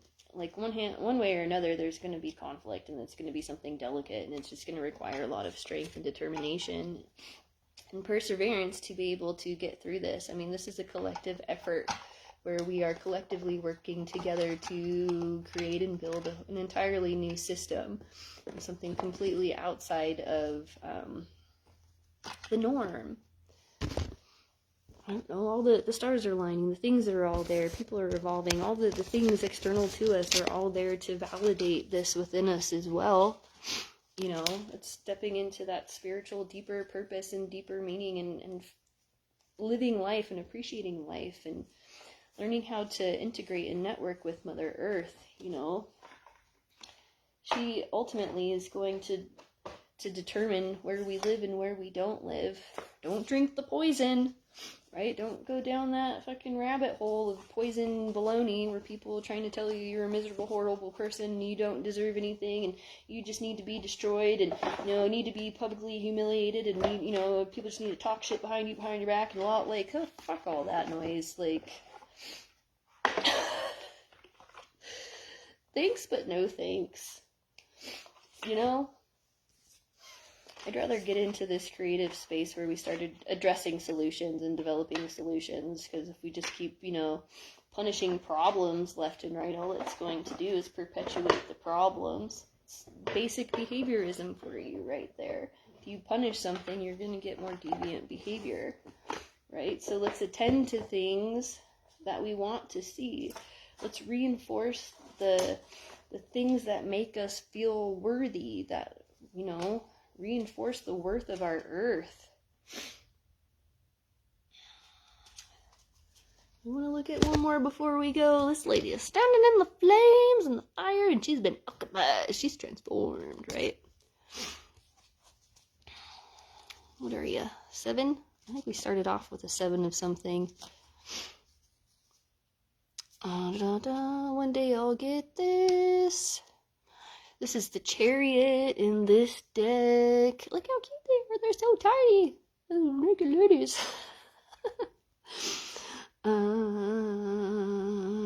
The Chariot. Movement and dynamism. Movement, right? We're just going to keep moving the energy. Moving it. Till we get to this point where we can create a self that is worth it. Create a life that is worth it, self-worth. I don't know if there's anything else. I could probably keep talking for a long time, but I have, like, no battery left on my phone. I feel today with all the leaves and the things blowing around and the whatever. Yeah, this is from the initial 3, 2. So we're just gonna cut out the nightmares, right? We're gonna defeat these nightmares and overcome the difficulties, and we're gonna live our dreams. We're gonna connect to our passions, and we are going to make life worth living for all the living beings. Reach out to me, DM me, message me, I don't know, find my email somewhere if you can, I don't know, whatever. Can connect to you remote to private readings, meet you somewhere local if you're local. If you live far away and you want me to come to you, we'll have to have a conversation about what that is. And then,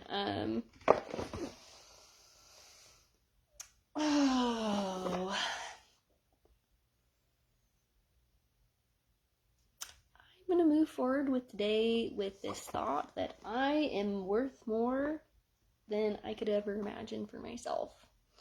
That things for me can turn out better than anything I can ever imagine for myself.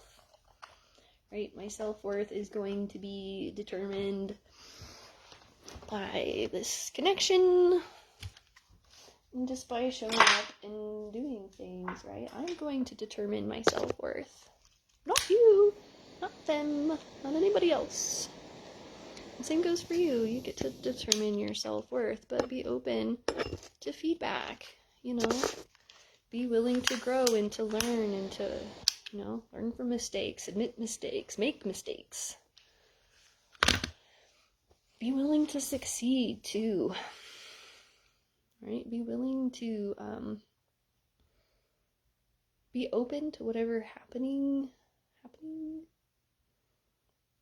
unless it's going to be really incredibly destructive for you or somebody else, and we're just going to go down that road.